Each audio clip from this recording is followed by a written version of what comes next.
প্রিয় লিসেনার্স, আসসালামু আলাইকুম। আমি আফনান। আশা করি সবাই ভালো আছেন, সুস্থ আছেন। যে ঘটনাটি আপনাদের সাথে শেয়ার করব, ওনার নাম মুজাহিদুল ইসলাম মেহেদি। ওনার দেশের বাড়ি চট্টগ্রামে। ওনার পরিবার চট্টগ্রাম শহরেই বসবাস করছেন, তবে উনি বর্তমানে ঢাকার বাড্ডা এলাকায় রয়েছেন। এই ঘটনাটি ঘটে এই মেহেদি ভাইয়ের আম্মুর চাচাতো ভাইয়ের ছেলে, অর্থাৎ ওনার মামাতো ভাইয়ের সাথে। ঘটনার সময়কাল 1996 কি 97 সালের নভেম্বর মাসের দিকে। এই ঘটনাটি যার সাথে ঘটেছে তার নাম হচ্ছে এমরান। উনি এক্সাক্ট সালটা বলতে পারেন নাই, 96 না 97, যার কারণে আমরা দুটো সালই বললাম। এই দুটো সালের মধ্যে কোন একটা হবে আর কি। ঘটনাটি মূলত চট্টগ্রামের সাতকানিয়া এলাকায় ঘটেছিল। ঘটনার ঠিকানাটা আমরা এক্সাক্ট বলছি না, কেননা এটি একটি প্রতিষ্ঠান রিলেটেড। প্রতিষ্ঠানটি এখনো চলমান রয়েছে, অনেক স্টুডেন্ট সেখানে লেখাপড়া করছে। এটি ওই এলাকার কেরানীহাট থেকে ঠাকুর দিঘির মাঝামাঝি অবস্থিত কোন একটি মাদ্রাসাকে ঘিরে এই ঘটনাটি ঘটেছিল। তো এই যে এমরান ভাই, উনি ওই সময়ে মাদ্রাসার আলিম প্রথম বর্ষে লেখাপড়া করছেন। আলিয়া মাদ্রাসাগুলোতে দাখিল হচ্ছে এসএসসি সমমান, আর আলিম হচ্ছে ইন্টারমিডিয়েট সমমান। ফাজিল অনার্সের সমমান আর কামিল হচ্ছে মাস্টার্সের সমমান আর কি। তো আলিম প্রথম বর্ষে অর্থাৎ ইন্টারমিডিয়েট প্রথম বর্ষে উনি অধ্যয়নরত রয়েছেন। ওই মাদ্রাসায় আবাসিক হোস্টেল ছিল, সেখানেই এই এমরান ভাই থাকতেন। ব্যক্তিগত কারণে মূলত এই ইমরান ভাই মাদ্রাসার নামটি প্রকাশ করতে চান নাই। তো যাই হোক, আমরাও বললাম না। ওই সময় কিন্তু বাংলাদেশের প্রেক্ষাপটে শীত পড়তে থাকে, নভেম্বরের শুরুতে কিন্তু শীত পড়তে থাকে। আর বাংলাদেশের সংস্কৃতিতে, বাংলাদেশের আবহাওয়াগত কারণেই এটা তৈরি হয়েছে যে এই শীতকালীন সময়ে প্রচুর ওয়াজ মাহফিলের আয়োজন করা হয়ে থাকে। বিভিন্ন সামাজিক অনুষ্ঠানগুলোরও আয়োজন করা হয়ে থাকে এই শীতের সময়। বিভিন্ন জায়গাতে আমাদের আরো যে সমস্ত কালচারাল অ্যাক্টিভিটিসগুলো রয়েছে সেগুলো কিন্তু এই সময় হয়ে থাকে, কারণ ঝড় বৃষ্টির সময় না, মানুষজন ঘেমে যায় না, শীতকালে আয়োজন করতেও সুবিধা হয়। রাতটা দীর্ঘ হয়, কারণ এ ধরনের প্রোগ্রামগুলো রাতের বেলায় বেশি হয়। মানুষ আবার বাড়িতে ফেরত আসতে পারে। শীতকালীন পিঠা, অনেক কিছু ব্যাপার কিন্তু রয়েছে আমাদের দেশের প্রেক্ষাপটে, যার কারণে এই সময়গুলোতে এই ধরনের কালচারাল প্রোগ্রাম বলি আর ওয়াজ মাহফিল বলি, অর্থাৎ ধর্মীয় প্রোগ্রাম বলি, সেগুলো বেশি হয়ে থাকে আমাদের দেশে। তো ওনাদের মাদ্রাসা থেকে কিছুটা দূরে একটা ওয়াজ মাহফিলের আয়োজন করা হয়েছিল। সেটা ডেটও আগে থেকে তো ফিক্সড ছিল, ওনারা জানতেন যে কবে এটা হবে। দিনের বেলাতে এই ইমরান ভাই এবং আরো কিছু ছাত্ররা মিলে ওই হোস্টেল সুপার যিনি আছেন তার সাথে দেখা করে ওই ওয়াজ মাহফিলে যোগদান করার অনুমতি চান। তো হোস্টেল সুপার অনুমতি দেন, বলেন যে একা একা কেউ যেও না, সবাই একত্রে থাকবা, আবার একসাথে চলে আসবা। ওনারা বলেন ঠিক আছে হুজুর, আমরা আপনি যেভাবে বলেছেন সেভাবেই করব। এদিকে এই ওয়াজ মাহফিলে কারা কারা যাবে এটা জানার জন্য ইমরান ভাই উনি আরো কিছু ছাত্র ভাইদের সাথে কথা বলছিলেন। তখন জানা গেল যে তারাও এই খোঁজ খবর জানেন, তারাও আলাদাভাবে হুজুরের কাছ থেকে অনুমতি নিয়েছেন যাওয়ার জন্য। অনেকেই যাবে, কিন্তু দুজন স্টুডেন্ট তারা যেতে রাজি হলো না। এরা বছরের মাঝামাঝি সময় এসে ভর্তি হয়েছে দাখিলে ভর্তি হয়েছে। এরা অন্য আর একটা জায়গায় লেখাপড়া করত। তো এদের আবার দাখিল পরীক্ষা অর্থাৎ এসএসসি পরীক্ষা মার্চের প্রথম সপ্তাহের দিকে বা ফেব্রুয়ারির শেষ সপ্তাহের দিকে হওয়ার কথা। যেহেতু নভেম্বর মাস, সময় নাই, বছরের মাঝামাঝি এসছে, এরা আবার বলছে যে আমাদের তো লেখাপড়া ওরকম হয় নাই, আমরা যাব না। আর ওই সময় কিন্তু যেই সিচুয়েশনটা ছিল, ওই সিচুয়েশনে এখন যেরকম ভাবে পরীক্ষা হয় ফেব্রুয়ারি বা মার্চ বা এপ্রিল এরকম একটা সময় পরীক্ষা হয় না, ওই সময় কিন্তু এরকমই ছিল। তবে বছরের মাঝামাঝি যে ভর্তি হয়েছে ওই সময় 1996-97 সালের দিকে এখনকার মতো এতটা কিন্তু ডিজিটাল সবকিছু হয়ে যায় নাই। তখন ম্যানুয়াল টিসি গুলো নিয়ে আসলে কিন্তু ভর্তি হতো। যদি কোনো জায়গায় রেজিস্ট্রেশন হয়ে থাকে, রেজিস্ট্রেশন করা হয়ে গিয়ে থাকে, সেক্ষেত্রে কিছু জটিলতা দেখা দেয়। অর্থাৎ সে কোনো একটা নির্দিষ্ট প্রতিষ্ঠান থেকে এসএসসি পরীক্ষা বা দাখিল পরীক্ষা দেবে, সেক্ষেত্রে কিছু জটিলতা দেখা দেয়। তো ওই সময় ওরা নাকি রেজিস্ট্রেশন করেনি, বিশেষ পদ্ধতিতে বা বিশেষ প্রক্রিয়া আলাদাভাবে স্পেশালি তাদেরকে রেজিস্ট্রেশন করানো হবে এরকমটাই তারা বলেছিলেন ভর্তির সময়। তো যাই হোক, তারা আসার পর তো লেখাপড়া করছে। যেহেতু তারা পরীক্ষার এক্সকিউজ দিয়েছে, এই কারণে তাদেরকে তো আর কিছু বলা যায় না। ওদেরকে রেখেই ইমরান ভাই আরো কিছু বন্ধু বান্ধব নিয়ে বের হয়ে গেলেন। তো বের যে হয়েছেন গেট থেকে, গেটে যারা পাহারায় থাকেন নাইট ডিউটিতে, তাদেরকে বলে গেলেন যে আমরা কিন্তু যাচ্ছি, আমরা কিন্তু হোস্টেল সুপার হুজুরের কাছ থেকে অনুমতি নিয়েছি। তখন ওনারাও বললেন যে হ্যাঁ, আমাদের সুপার মহোদয় আমাদেরকেও বলেছেন যে তোমরা যাবা, তোমরা যাও। তোমরা কি হোস্টেলে কেউ আসো? আর বলে যে হ্যাঁ, এখন তো 2 জন আছে, ওই যে বছরের মাঝামাঝি ভর্তি হলো না 2টা ছেলে, এই 2 জন আছে। তখন ওই পাহারাদার যে 2 জন ছিলেন, ওনারা 2 জন ছিলেন তো এখানে একে অন্যের দিকে তাকাতাকি করে ওই ইমরান ভাইকে বলতেছে যে দেখো ইমরান, কিছু মনে করেন একটা কথা বলি, এই 2টা ছেলেকে কেমন যেন লাগে আমাদের কাছে, কেমন যেন সন্দেহ সন্দেহ লাগে, এর কোত্থেকে আসছে, এর বাড়ি কই, তেমন তো কিছু বলেও না, জিজ্ঞেস করলে কথা এড়ায় চলে যায়, এর তো কেমন কেমন কথা। আমরা তো এখানে যারা যারা আছে সবারই বাড়িঘর কোথায় সবকিছু জানি, এরা কেন যে কথা বলতে চায় না এরাও তো বুঝি না। তখন ইমরান ভাই বলে যে ওরা একটু চুপচাপ স্বভাবের, ওরা কারোর সাথে খুব একটা কথা বলে না, এরকম আসে না অনেক ছেলে পেলে যারা কথা বলতে চায় না, চুপচাপ থাকে, আমাদের সাথে তো দরকার ছাড়া খুব একটা কথা বলে না, এই জন্য ওদেরকে আমরাও ঘাটাই না, আসে ওরা ওদের মতো থাক না, সমস্যা কি। আমাদের যিনি অধ্যক্ষ হুজুর আছেন, তিনি তো ওদের বিষয়ে সবকিছু জানেনই, বিস্তারিত জানেন, আমাদের এত কিছু না জানলেও চলবে। তখন অন্য 2 জন যে পাহারাদার, ওরা বলেন হ্যাঁ ঠিক আছে, তুমি ঠিকই বলছো, আচ্ছা যাও তোমরা তাড়াতাড়ি ফেরত এসো, আমরা আসি। তখন ওরা তো বের হয়ে চলে গেছেন। পুরো এই বিল্ডিং এ মাত্র 2 জন স্টুডেন্ট ভেতরে বসে আছে, লেখাপড়া করছে। এদিকে প্রায় 1 ঘন্টার পথ হেঁটে যাওয়ার পর হঠাৎ করে ইমরান ভাইয়ের মনে পড়ে যে ওনারা টর্চ লাইট আনেন নাই। কারণ ওনারা যে একসাথে যাচ্ছিলেন সেটা তো ঠিক ছিল, মোটামুটি তখন আলো টালো ছিল, কিন্তু টর্চ লাইট আনেন নাই। টর্চ লাইট যে আনেন নাই, এই ভুলটা মূলত অন্য আরেকজন স্টুডেন্টের, আরেকজন ছাত্র ভাইয়ের। কেননা ওনারা 2টা টর্চ লাইট রেডি করে রেখেছিলেন, কথা ছিল যে সেই সাথে করে নিয়ে আসবে। তো গল্প করতে করতে সবাই হেঁটে চলছে, টর্চ লাইট জানার প্রয়োজন হয় নাই। কি মনে করে ইমরান ভাই জিজ্ঞেস করছে এই টর্চ লাইট কার কাছে রে? তখন ওই ছাত্র ভাই বলছে আরে ভাই, আমার তো ভুল হয়ে গেছে, আমি তো টর্চ লাইট ওই রুমেই ফেলে রেখে আসছি, 2টা টর্চ লাইট তো আমি রাখছিলাম আমার টেবিলের উপরে, আমি তো ভুলে গেছি, আপনারা সবাই আগাতে থাকেন, আমি এক দৌড়ে গিয়ে টর্চ লাইট 2টো নিয়ে আসি। তখন ইমরান ভাই বলতেছে যে তুমি আবার যাবা এখানে, আচ্ছা যাক তুমি এদেশে থাকো, আমি যাই। তখন ওই ছাত্র ভাই বলতেছে যে না না, ভুলটা আমার, আপনি আবার কষ্ট করে যাবেন, আমি যাই নিয়ে আসি। ইমরান ভাই বলতেছে আরে না, ও কিছু না, তুমি যাও, আমি নিয়ে আসতেছি। তখন ইমরান ভাই ওনাদেরকে এগিয়ে দিয়ে উনি ওই মাদ্রাসার দিকে আগানো শুরু করেন। তো দ্রুত হাঁটা শুরু করেছেন, 1 ঘন্টার পথ কিন্তু হেঁটে চলে আসেন। উনি দ্রুত হেঁটে প্রায় 40-45 মিনিটের মাথায় মাদ্রাসা গেটে যখন আসছেন, তখন ওই যে 2 জন পাহারাদার বলছেন যে আরে ইমরান, মাহফিল কি এত তাড়াতাড়ি শেষ হয়ে গেল কিনা, এত তাড়াতাড়ি চলে আসলা, তোমার সাথে লোকজন কই? তখন ইমরান বলতেছে যে আসলে তো টর্চ লাইট নেওয়ার জন্য আসছি। বলে ঠিক আছে, যাও উপরে লাইট নিয়ে আসো। ইমরান ভাই উনি উপরে যাওয়া শুরু করেছেন। ওই সময়ে হঠাৎ করে ইলেকট্রিসিটি চলে গেছে, পুরো বিল্ডিং অন্ধকার। আর তখন তো ওই হোস্টেল জেনারেটর নাই, আইপিএস নাই, এরকম কিছু নাই। ইলেকট্রিসিটি চলে গেলে যে যার মতো হারিকেন, মোমবাতি এগুলো জ্বালিয়ে লেখাপড়া করতো। তো উনি যখনই গেট দিয়ে ঢুকেছেন, ইলেকট্রিসিটি চলে গেছে, উনি তো হাতড়ে হাতড়ে রেলিং ধরে ধরে উপরে উঠতেছেন। তো 3 তলাতে এসেছেন। 3 তলাতে আসার পর উনি ওই যখন ওই যে 2 স্টুডেন্ট, যে 2 জন বছরের মাঝামাঝি এসে ভর্তি হয়েছে, এই দিক দিয়ে যখন যাচ্ছেন, হঠাৎ করে উনি খেয়াল করেন যে এই রুমের মধ্যে আলো জ্বলছে।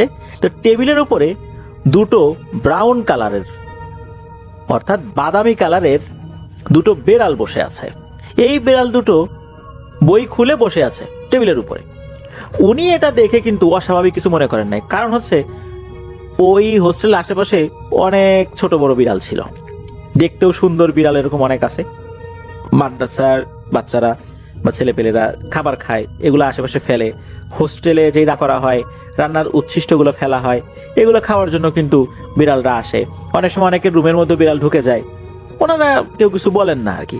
তো এরকম বিড়াল তো ঢুকতেই পারে এখানে, হর হামেশাই তো আসে, এটা নিয়ে তো চিন্তা ভাবনা করার কিছু নাই। উনি ওনার মতো চলে গেছেন, যেখানে টর্চ লাইট রাখা ছিল, তো সেই টর্চ লাইট নিয়েছেন উনি টর্চ লাইট নেয়ার পর যখন আবার চলে যাওয়ার সময় কি মনে করে যখন আবার ওই রুমের জানালার দিকে তাকিয়েছেন, তখন দেখেন যে বেড়াল দুটো নাই, ওখানে ওই যে দুই স্টুডেন্ট এনারা বসে আছেন। এটা দেখার পর কিছুটা ভয় পেয়ে গেছেন যে কি ব্যাপার, বিড়াল দুটো কোথায় গেল, এই অল্প সময়ের মধ্যে বিড়ালও চলে গেল, ওরা তো ওই সময় ছিল না, আমি যখন জানালা দিয়ে দেখলাম তখন তো এরাও ছিল না, ঘটনাটা কি? তখন উনি একটু সন্দেহ করেছেন। সন্দেহ করার পর উনি কি মনে করে আবার একটু রুমের দিকে চলে আসছেন। ওনার রুমের দিকে যখন চলে আসছেন তখন উনি খেয়াল করলেন ওই দুই স্টুডেন্ট তার দরজার সামনে দাঁড়ানো। যখন এই দুই স্টুডেন্টকে দরজার সামনে দাঁড়ানো দেখেছেন, উনি তো চমকে উঠেছেন। এমনিতে মনের মধ্যে একটু সন্দেহ আসছে। এই দুইজন স্টুডেন্ট তখন এই ইমরান ভাইয়ের দিকে তাকিয়ে হেসে দেন, এবং এদের মধ্যে থেকে একজন উনি বলেন যে ভাই, আপনি যেটা ভাবছেন আসলে সেটাই। ইমরান ভাই কিন্তু ধরা দিচ্ছিলেন না, উনি বলেন আমি ভাবছি মানে তোমরা কি বলতে চাচ্ছ? বলে জি জি, আপনি যেটা ভাবছেন আমরা সেটাই। বলেন আমি কি ভাববো, আমি দেখলাম যে তোমাদের টেবিলের উপর দুটো বিড়াল বসা, আবার তোমাদেরকে দেখলাম, আমার মাথাটা একটু ঘুরান দিচ্ছিল, আবার বিড়াল যখন দেখলাম তখন আবার একটু চোখে একটা ধাঁধার মতো লাগতেছিল, আবার চোখটা এখন একটু ডলা দিলাম, কচলাইলাম, তখন আবার অন্যরকম দেখলাম। তখন ওই দুইজন বলছে জি ভাই, আপনি ঠিকই বলছেন, আপনার চোখ কচলানোর কারণ অন্য কিছু না, আমরাই। তখন এই ইমরান ভাই চিন্তা করতেছেন যে আমার সামনে সাক্ষাৎ দুইটা জিন দাঁড়ানো, এখন এই দুইটা জিন এরা আমার সামনে দাঁড়ানো কোনো ক্ষতি টতি করবে না তো? তখন এদের মধ্যে একজন বলতেছে যে ভাই, আপনার চিন্তার কোনো কারণ নাই, আমরা আপনার কোনো ক্ষতি করব না। কিন্তু আপনার মনে প্রশ্ন আসতে পারে, আমরা কেন এখন নিজে থেকে এসে আপনার সাথে কথা বলা শুরু করলাম? আমরা তো সময় নিতে পারতাম, কিন্তু কেন আমরা এখন নিজে থেকে এসে আমাদের পরিচয় দিচ্ছি? তখন ইমরান ভাই বলেন যে জি আসলেই তো, কথা তো সেটাই, কেন তোমরা কেন পরিচয় দিচ্ছ?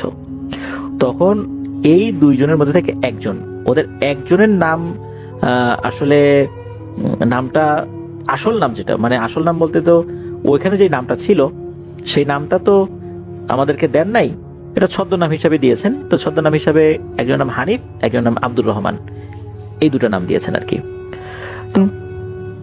এদের মধ্যে থেকে একজন যে একটু বয়সে একটু বড় বলে মনে হয়, দুজন তো একই ক্লাসে পড়ে, তো বলা হয় যে ভাই শোনেন, বছরের মাঝখানে আমরা যে ভর্তি হয়েছি এখানে, এর পিছনে একটা কারণ আছে। আমরা আগে আরেকটা মাদ্রাসায় পড়তাম, সেখানে হঠাৎ করেই আমরা একজনের চোখে ধরা পড়ে যাই, কারণ আমরা যেই রূপে থাকি, আমরা মানুষের রূপে বেশি সময় থাকতে পারি না, আমাদের রূপ বদল করতে হয়, দিনে কমপক্ষে 2 বার রূপ বদল করতে হবেই, এছাড়া আমাদের উপায় নাই।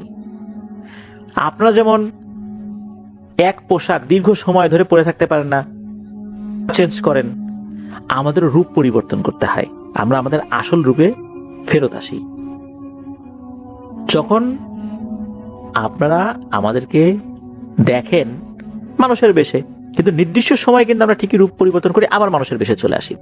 যখন আমাদের রুমে দেখেছেন লোকজন যেহেতু ছিল না, তখন আমরা বিড়ালের রূপ ধারণ করেছি, অন্য একটা রূপ ধারণ করেছি, ওই সময় আপনি দেখে ফেলেছেন। এরপর আবার আমরা মানুষের সুরত ধারণ করেছি।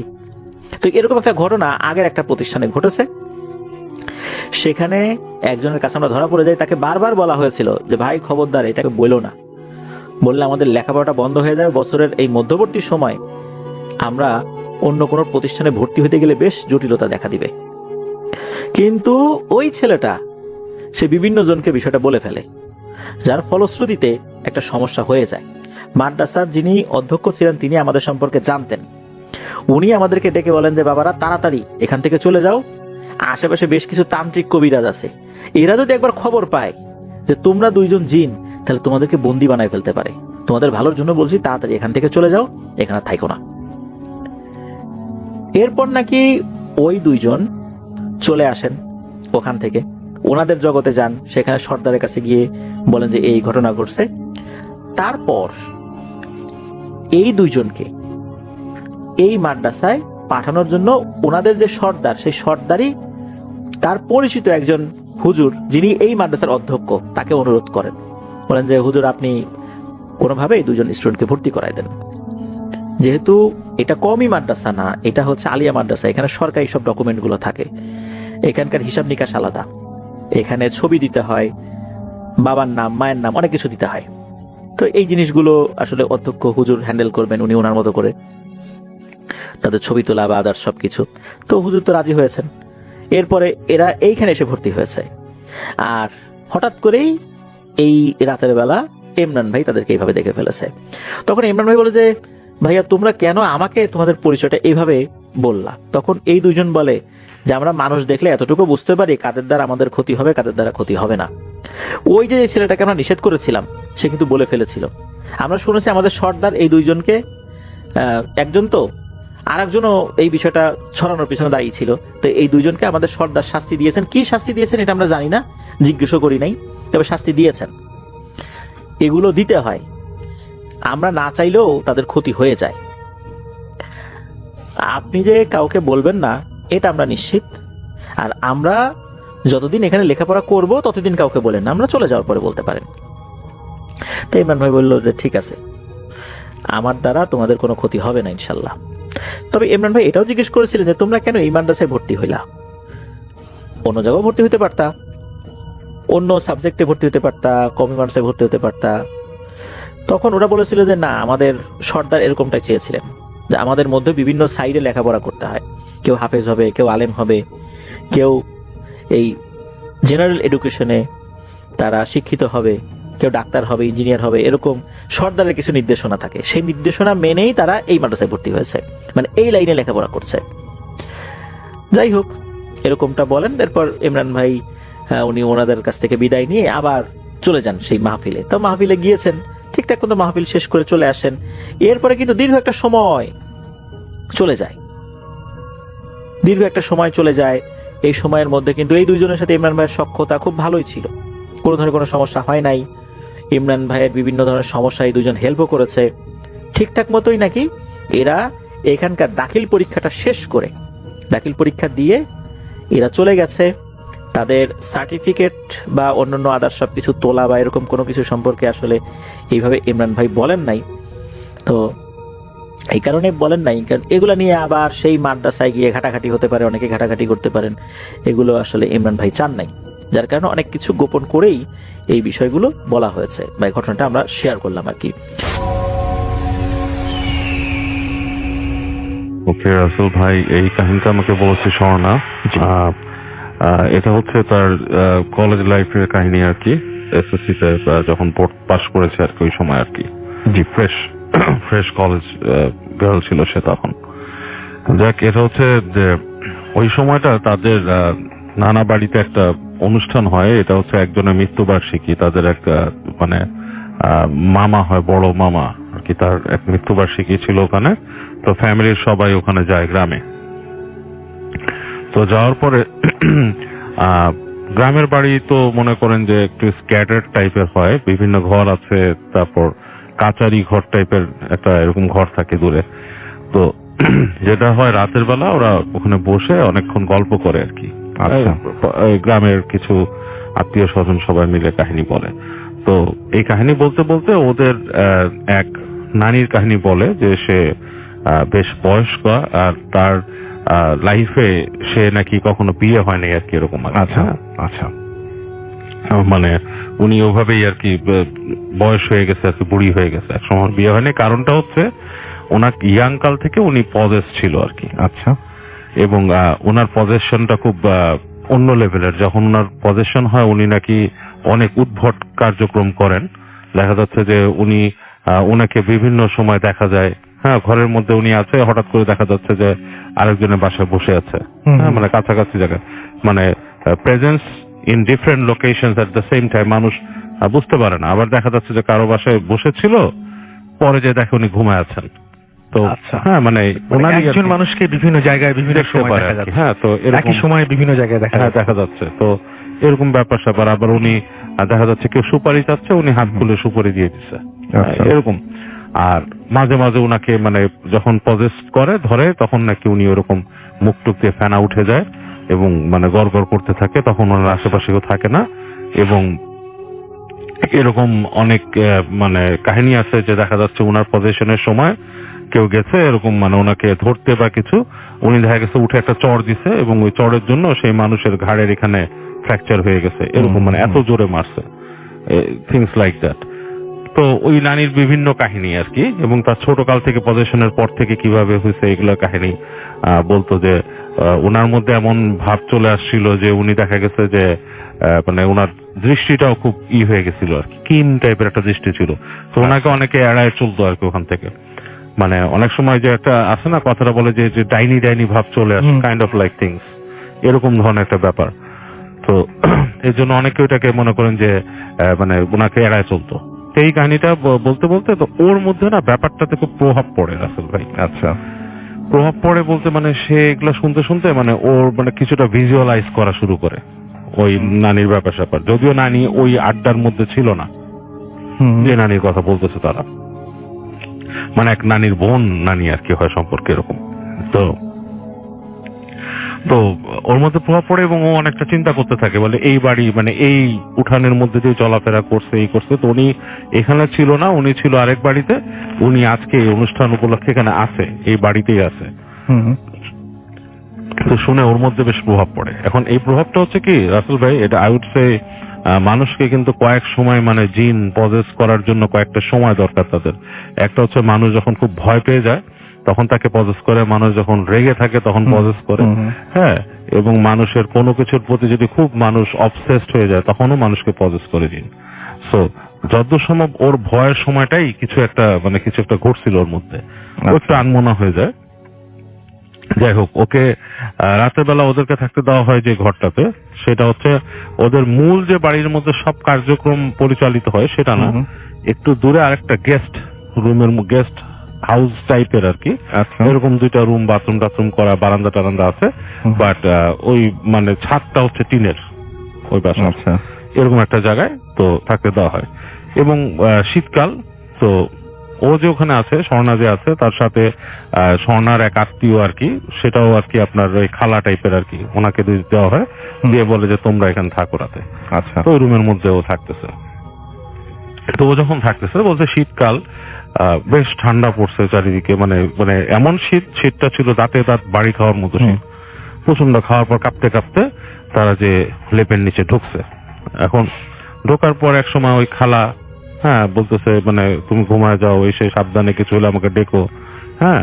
আর বাথরুমটা হচ্ছে এই রুম থেকে বের হয়ে তুমি বারান্দা দিয়ে হেঁটে যেতে হবে, শেষ মাথা হচ্ছে বাথরুম, হ্যাঁ, ওখানে বাথরুম রান্না করে বাথরুম এন্ড গোসলখানা আর কি যেটা, বাট তো বলছে তুমি ডাক দিবা, এরকম একা একা যেও না, এখান থেকে উঠো না। তো বলছে কেন একা একা গেলে কি হয়? বলে গ্রামের বাড়ি, এটা ঠিক না, যদিও তোমার বারান্দা লক করা, তুমি আমি দুজনই এটার ভিতরে, এখানে আর কেউ নাই, তবুও তুমি উঠো না আর কি, এটা ঠিক না, তুমি উঠো না, তুমি আমাকে ডেকো, এরকম বলে। তো বলছে যে আচ্ছা ঠিক আছে বলে করছে। তো এক সময় ও শুয়ে শুয়ে চিন্তা করতে থাকে যে কি ব্যাপারটা, এবং ওর ওই গ্রামের বাড়ির বিভিন্ন জিনিস থেকে একটু মিস্টেরিয়াস লাগতে থাকে ওর কাছে, কারণ বলছে যে ওখানে রাতের বেলা কারেন্ট চলে যেত, মানে ইভেন তো দেখা যাচ্ছে বিদ্যুতের ব্যবহার তেমন নাই, কিন্তু কারেন্ট থাকতো না তখন। বলছে রাতের বেলা অন্ধকার হয়ে আছে, মাথার কাছে হ্যারিকেন দেওয়া আছে, মোমবাতি দেওয়া আছে। তো শুয়ে শুয়ে ভাবতেছে, এই ভাবনার মধ্যেই তার কাছে ওই নানির জিনিসগুলো মনে আসছে।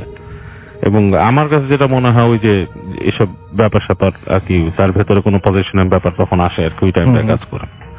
তো ওইটাতে না ও অনেকটা চিন্তা করতে করতে ওর ভয় লাগা শুরু করে, এবং যখন নাকি ও প্রায় চিন্তা করতে করতে অনেকটা মানে ঝিমুনি টাইপের এসে পড়ছে, তো তখন ও শুনতে পায় যে উপরে যে ছাদটা, ছাদের মধ্যে কেউ নখ দিয়ে আঁচড় কাটতেছে, লাইক কোনো ধারালো কিছু দিয়ে, বা একটা বেড়াল বা কিছু যদি মানে আঁচড় কাটতে থাকে, মানে কড়কড় কড়কড় একটা সাউন্ড হয় ছাদের মধ্যে। তো একবার চিন্তা করে যে ছাদের উপরে কিভাবে হইতেছে, তখন একবার ভাবে যে উপরে অনেক গাছ আছে, গাছের পাতা টাতা কিছু পড়ে হয়তো সরসর করে যাচ্ছে। আচ্ছা, এই চিন্তা করে সে একটু নিজেকে আশ্বস্ত করে, কেন সে তো অ্যাকচুয়ালি শহরের মেয়ে, অনেক লজিক্যাল জিনিসও চিন্তা করে, বাট ভয় ঠিকই সে পায়। তো ও দেখে যে এরপরে শব্দটা আরো লাউড হচ্ছে, হ্যাঁ, মানে কড়কড় শব্দটা, এবং মানে মনে হচ্ছে না গাছের, মানে হঠাৎ করে কিছুটা পাড়া টাড়া দিলে যেমন ট্যাপ ট্যাপ করে মানে মানে টিনটা ডেবে যায়, কাইন্ড অফ লাইক দ্যাট, এবং তখন ওইভাবে কড়কড় সাউন্ড হচ্ছে। তো ও তখন ওই খালাকে ডাকতে থাকে, দেখে যে খালাকে সে ডাকতেছে থেকে কিন্তু খালার কোনো হুঁশই নাই, অ্যাজ ইফ লাইক সে মানে বেহুশ। সে ডাকতেছে তাকে উঠি না, তখন সে কি করে চুপচাপ লেপ মুড়ি দিয়ে শুয়ে থাকে। এই সময় সে ওই দরজার মধ্যে শুনে যে টক টক টক টক টক টক করে নক করতেছে, কেউ তাদের যে রুমের দরজাটা সেটার মধ্যে নক করতেছে। এবং ওই সময়কার দরজা হচ্ছে আপনার, ও যেটা বলছে যে এই হুড়কো দেওয়া দরজা, ইটস নট লাইক খুব অ্যাডভান্স যে দৌড়, সেটা না। আচ্ছা, মানে কাঠের দরজা, মানে বেশ র কাঠকেই কেটে টেটে বানানো এবং হুড়কো লাগানো আর কি। তো ঠেলা মারলে আর কি কিছুটা একটু ভিতরের দিকে এরকম চলে আসে। তো ওই দরজা কে নক করতেছে, এরপরে সে দেখে যে একটুখানি করে দরজাটা ঠেলা মারতেছে আর কি, লাইক দরজা একটু সামনে আসে, অ্যাডভান্স হয়, পিছিয়ে যায়, এবং হুড়কোতে খড়খড় খড়খড় খড়খড় শব্দ হচ্ছে। তো ও মানে বেশ ভয়ে শয়ে আরো গুটি মেরে লেপের তলে চলে যায়, এবং এক পর্যায়ে সে ভয়ের চোটে লেপ মাথার উপর দিয়ে দেয়। আচ্ছা, দিয়ে তখন শব্দ হচ্ছে দরজায়।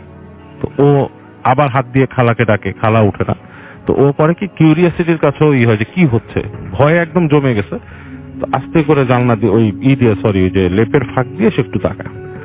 তো রুমের মধ্যে অন্ধকার, এর মধ্যে সে হঠাৎ করে বুঝে দরজাটা ঠাস করে খুলে গেছে, এবং হুড়কো যেটা ওটা উঠে গেছে, উঠে দরজাটা খুলে গেছে। আচ্ছা, এটা ইজ পসিবল যে দরজাকে যদি বারবার ধাক্কা মারা হয় অনেক সময় হুড়কো খুলে যেতে পারে, হ্যাঁ এরকম। তো দরজাটা খুলে গেছে, এবং ও ফিল করে যে শীতটা আরো অনেক বেশি বেড়ে গেছে রুমের ভিতরে, টেম্পারেচার ফল করছে। তো এটাও স্বাভাবিক যে বাতাস, দরজা খুলছে, রুমের একটা টেম্পারেচার ছিল, বারান্দা দিয়ে ঠান্ডা বাতাস ঢুকতেছে, এবং ওখান দিয়েও দেখতে পাচ্ছে আবছা আলো আদায় দরজাটা খোলার পরে যে দূরে যে ওদের যে বারান্দার যে এতটুকু দেওয়াল করা ছোট একটা, তারপরে গ্রিল দেওয়া, গ্রিলের ওই পাশের জায়গাটা মানে ধোঁয়াশে টাইপের কুয়াশা ভাসতেছে, এবং মনে হচ্ছে ওইখানে মানুষ দাঁড়ানো একটা, এবং মানুষের মানে একটা মানুষের শেপ, পুরো একজন মানুষ, এবং ইটস লাইক মহিলা মানুষ টাইপের, শাড়ি টাড়ি পরা থাকলে যেরকম। এবং ও খেয়াল করলো যে মাঝখানে কিন্তু ফাঁকা, দরজা খুলছে, কেউ নাই। গ্রিলের ওই পাশে যে সে দেখছে যে ওই আবছা অন্ধকারের মধ্যে একটা শেপ দাঁড়ানো, এবং অবাক হয়ে খেয়াল করলো যে কিছুক্ষণের মধ্যে আস্তে করে মানুষটা গ্রিল ভেদ করে চলে আসলো, এই পাশে ভেতরে চলে আসলো। আচ্ছা, এবং তার গেট ভেদ করে, এবং যে আসতেছে তার কাছে মনে হচ্ছে না হেঁটে আসতেছে, ইটস লাইক বাতাসে ভেসে আসছে। এবং যখন নাকি ওর বিছানার কাছাকাছি আসছে, তখন সে খেয়াল করলো যে যে মানুষটা আসছে তার চোখ দুটো দপ করে জ্বলে উঠলো। ইটস লাইক মানে আপনার বেলালের চোখ যেরকম জ্বলে সেরকম জ্বলে উঠলো, এবং আলোটা এরকম ছিল অঙ্গারের মতো যে আপনার ওই মুখের যে গালের অংশটা, আমাদের চিক, এগুলো দেখা যাচ্ছে, মানে বোঝা যাচ্ছে, মুখটা বোঝা যাচ্ছে। মুখটা দেখে সে বুঝতে পারতেছে একটা মহিলা, খুব পরিচিত ফেস লাগতেছে ওর কাছে দেখছে, but she is too vicious, মানে খুব ভয়ঙ্কর। তো চোখ জ্বলতেছে, চোখের আলো দেখা যাচ্ছে, এবং ঠোঁটের কাজটা হচ্ছে আপনার কালো পোড়া পোড়া। আচ্ছা, ঠোঁটটা যেটা সেটা নর্মাল না, কালো পোড়া পোড়া টাইপের এরকম ঠোঁট। এবং সাথে সাথেই তার পাশে যে খালাটা শোয়া ছিল, সে হঠাৎ করে এরকম শব্দ করে মোড়ানো শুরু করছে, মানে লাইক পেঁচানো, মানে মোড়ায় টোড়ায় শোয়া শুরু করছে, সাউন্ড করে, গড়গড় করে। এবং এটা দেখার সাথে সাথে তখন ওর সেন্স একদমই নাই, তো ও প্রবাবলি আপনার ছিল কিছুক্ষণের জন্য, ওর যখন হুঁশ আসে তখন দেখে তার খালা প্রচন্ড তাকে ধাক্কাচ্ছে। আচ্ছা, উঠানোর চেষ্টা করতেছে, এবং আরো 2-4 জন মানুষ আছে রুমের ভিতরে, এবং রুমে তখন আলো জ্বলতেছে। তো বলে কি হয়েছে? তো খালা বলতেছে যে ওর খালার হঠাৎ করে ঘুম ভাঙে, ভেঙে দেখে যে ও নাকি অ্যাবনর্মাল অ্যাক্ট করতেছে ওইখানে। এবং খুবই মানুষজন আসে বাসার মধ্যে, এবং ওর মাকে খবর দেওয়া হয়, মানে ঢাকাতে খবর জানানো হয় যে ফোন করে যে আপনার মেয়ে এরকম হয়েছে, ওখান থেকে ওই যে পরদিন সকালে অবশ্যই পোস্ট অফিস থেকে যে এরকম হয়েছে। ওর মাও চলে আসে এখানে, এবং ওর আকাশ পাতাল জ্বর আসে, এবং ওর মা বলে যে এখানে রাখবো না। ওর মা খুব রাগ করে, এবং ওর মাকে দেখে, ও তো অসুস্থ, জ্বরে শুয়ে আছে, ওর মাকে দেখে নাকি ওই নানি আসছে, এসে নাকি নানি হাসে, কারোর সাথে কথা বলে না, মিচকি মিচকি হাসে। তো ওর মা আবার ইচ্ছা মতো গালাগালি যা আছে ওই নানিকে করে দিছে আর কি, যে মানে অসভ্য ভাষা গালাগালি করছে। এবং গালিটা যে দিছে সেই মহিলা নাকি তখন বলছে তোর ফল ভালো হবে না, ঠিক আছে, আচ্ছা। ফল ভালো হবে না, মানে এটা শিক্ষা পাবি তুই। এবং ওর মা যখন ওকে নিয়ে আসে ঢাকায় নিয়ে এসে পড়ে, তারপর থেকে ও রাতের বেলা প্রচন্ড ভয় পেত রাসেল ভাই। ওর কাছে মনে হইতো যে ও রুমের ভিতরে কেউ একজন এরকম করে মানে হাঁটতেছে রুমের কাছে এবং রুমে ঢুকে আসতেছে। এবং এসে যখন নাকি অনেক সময় দেখতো যে ওর উপরে লীন হয়ে যাচ্ছে এবং ও তখনই মানে সেন্স থাকতো না। এবং ওর বাবা মা প্রায় ওর এই উদ্ভট অ্যাক্টিভিটিসে খুবই বাবা মা ছিল। এবং বাবা মা আসলে ছিল, আমি কিন্তু তার আসল নামটা ব্যবহার করিনি এখানে। তো যাই হোক, ওর বাবা মা ওয়ারিড ছিল এবং ওর বাবা মা এই বিভিন্ন হুজুর ডাকতেও সাহস পেত না যেহেতু মেয়ের বদনামটা যাতে না ছড়ায়। এবং পড়াশোনা অনেকদিন মিস যায়, তো বিভিন্ন জিনিস সে দেখতো যে এরকম। এবং সে এমনও দেখছে যে মানে লাইক আপনার অনেকটা লাইক মাকড়সা টাইপের কিছু একটা মানুষ, কিন্তু মাকড়সার মতো শেপ। ও যেগুলো দেখতো ওই সময়কার যে ঘটনাগুলো বলছে, মানুষ কিন্তু মাকড়সার মতো যে সে দেয়ালের মধ্যে ক্রল করতেছে, তার মানে দেয়ালের এক পাশ থেকে ক্রল করে উপরে চলে যাচ্ছে, আবার করে যাচ্ছে। তো এক পর্যায়ে তার বাবা মা এরকম মানে জিনিসগুলো করতে না পেরে একটা মানে বাংলাদেশের একটা খুব মানে ইসে যায় আর কি, একটা মানে পবিত্র জায়গায় যায়, একটা ইসে মাজার শরীফে যায়। ওখানে যে মানে উনি রেপুটেশনটা দেখে যায় কোথায়, ওখানকার যিনি খাদেম তার সাথে কথা বলেন। তো উনি তখন তাকে কিছু দোয়া দিয়ে দেন, হ্যাঁ মানে ইসের জন্য দোয়া দেন এবং তাবিজ দেন এবং পানি দেন, বলে যে এই পানিটা আপনি মানে দম দিয়ে পানির মতো ফুদিয়ে বলে যে পানিটা খাওয়ান। এবং মেয়েকে কখনো আনঅ্যাটেন্ডেন্ট রাখবেন না আপনারা, হ্যাঁ আনঅ্যাটেন্ডেন্ট রাখবেন না, এবং জিনিসটা যত গোপন রাখবেন তত ভালো হবে। তো ওইভাবে করে ওর ট্রিটমেন্ট চলতে থাকে। এবং ট্রিটমেন্ট যখন চলতে থাকে ও বলছে যে আমি বুঝতে পারতাম যে জিনিসটা দূর থেকে এসে আমার সাথে করে যেত, কিছু করে যেত, মানে এই ধরনের ভয় দেখাতো, তাকে পজেস করার চেষ্টা করতো, এই ধরনের জিনিসগুলো করতো। এবং এই জিনিসটা তার নানি কোনোভাবে এটা করছিল। এবং পরবর্তীতে নানি জিনিসটা হচ্ছে কি, ওই নানি যার দিকেই মানে এরকম তার চোখ পড়তো তারই নাকি এরকম জিনিসগুলো হতো আর কি। আচ্ছা। এবং পরবর্তীতে ওর নানিটা যখন মারা যায় তখন ও ব্যাপকভাবে ওকে চেষ্টা করছে এই ধরনের আরো করতে। এখন নাকি আলহামদুলিল্লাহ অনেক হয়ে গেছে, মানে তার বিয়ে হয়েছে, বিয়ে হওয়ার পর নাকি জিনিসটা অনেকটাই কেটে গেছে, আর হয় না। ওকে,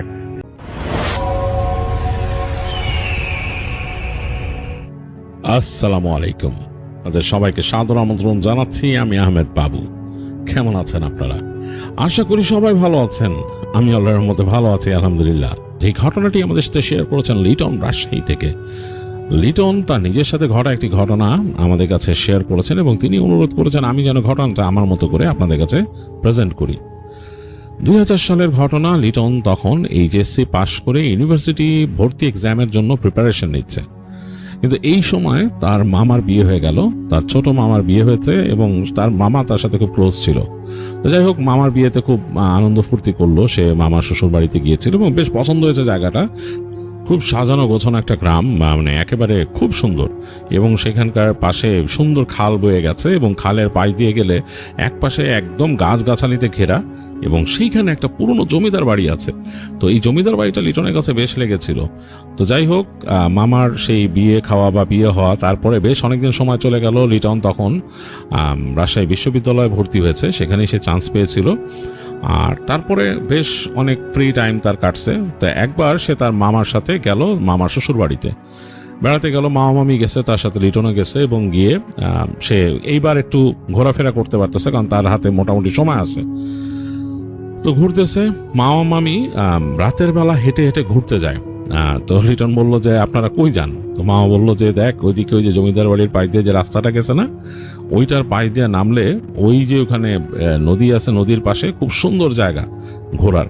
তো লিটন বলে যে আমার নিয়ে চলেন, আমি যাব। তো মামা মামি একটু এদিক ওদিক তাকাইলো নিজেদের দিকে, কারণ তারা মোটামুটি বিয়ে করছে নতুন, তাদের এটা ভালো সময় কাটে। তো যাক, ভাইগনা যেতে চাচ্ছে, একদিন নিয়ে যাবে। তো লিটনকে নিয়ে গেল তারা। তো লিটন যাচ্ছে মামা মামির সাথে। খুব সুন্দর চাঁদনি রাত, জ্যোৎস্না হয়েছে, মানে আকাশে একদম ফুটফুটে জ্যোৎস্না এবং চাঁদের আলো তো ছেয়ে যাচ্ছে চারিপাশ। এবং তখন এমন একটা সময় শীতকাল চলে গেছে, তখন বসন্ত আসতেছে। সুন্দর বাতাস, বাতাসে একেবারে সবকিছু মানে একেবারে দুলিয়ে নিয়ে যাচ্ছে, গাছপালার পাতাগুলো নড়তেছে, খুব সুন্দর। তো লিটন মামা মামিকে হাঁটতে দেখে একবার ভাবলো আসলে একা একা আসাটা ঠিক হয় না, এখানে আমার জীবনে এসে কি লাভ, আমি একা মানুষ, এখানে এসে এই সুন্দর পরিবেশ একা কি এনজয় করব আমি।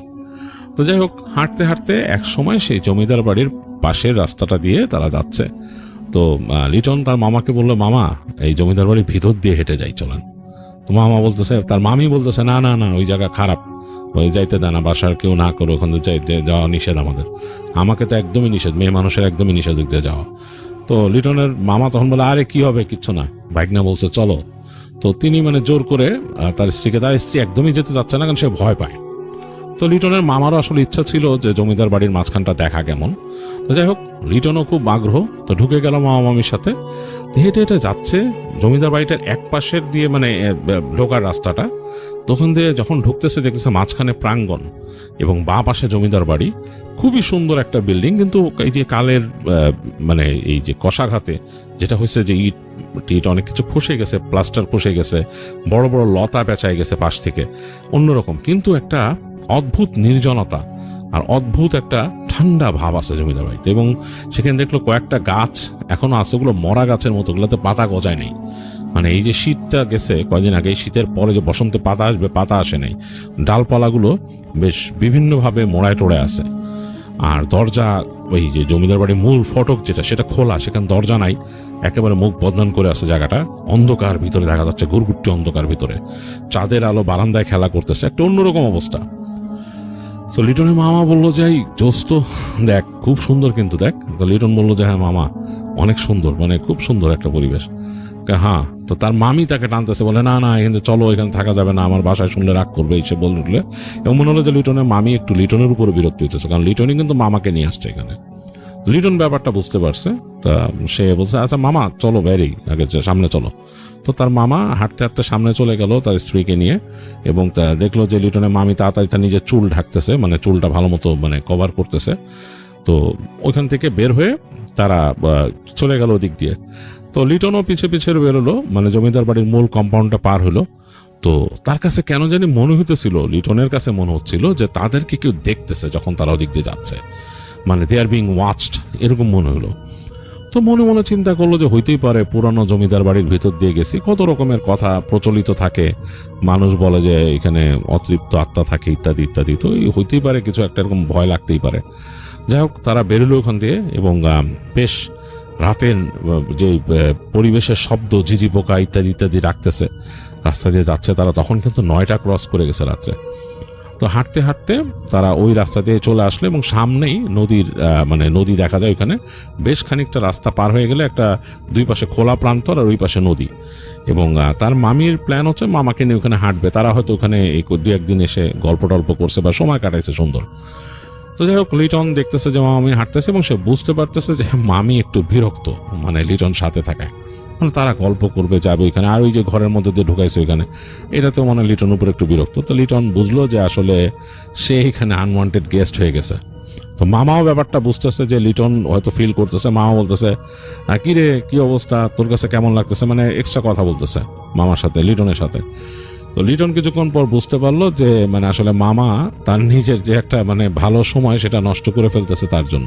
তো লিটন বললো যে মামা, আমি আমার একটু প্রকৃতির ডাকে সাড়া দিতে হবে, তোমরা যাও, আমি আসতেছি। তো মা বলে, কি তুই এখন যাবি, আগে বলিস না কেন? বলে কি না, বলে একা একা যাবি নাকি এখান থেকে? বলে যে হ্যাঁ, আমি একাই যেতেছি। আরে যাও না, তুমি মামির এনে সামনে যাও, আমি আসতেছি বলে সে তাড়াতাড়ি হাঁটা দেয়। তো মামা খুব মানে হয়ে যায়, মামা খুব কেয়ার করে লিটনের জন্য, খুব আদর করে ভাগনাকে। তো সে বলে, যা না, তোমরা যাও, আমি আসতেছি, যাও ওখানে, যাও, আমি ওখানে যাই তোমাদের সাথে দেখা করবো। লিটন আসলে চালাকি করে সরে আসতেছে, সে চাচ্ছে না যে মামা মামির এই ভালো সময়টার মধ্যে সে মানে একটা মানে কাবাব মে হাড্ডি হইতে আর কি, মানে এক্সট্রা কোনো পিস হয়ে থাকতো এখানে। সে চাচ্ছে যে আমি একটু সরে যাই, আমার মতো ঘোরাফেরা করি, আমি সময় কাটায় বেশ খানিকক্ষণ পরও এখানে যে উকি দিব আর কি, তখন তারা আসলে একসাথে চলে আসবো। এই চিন্তা করে সে হাঁটতে হাঁটতে সে চিন্তা হলো কই যাবে, সে কি ফিরে যাবে আবার ওদিকে, ওই বাসায় যেই বা কি করবে। তো হাঁটতে হাঁটতে সে দেখলো যে জমিদার বাড়ির ওই জায়গাটা, চিন্তা করলো ঢুকে দেখি কি অবস্থা। তো হেঁটে সে ঢুকতেছে মূল এন্ট্রি দিয়ে, এবং চাঁদের আলো বেশ পড়ছে ওই জায়গায়, মানে ছড়ায় আছে চাঁদের আলোটা, পুরো ঝকঝক, মনে দেখা যাচ্ছে একেবারে মানে লাইটের মতো এরকম।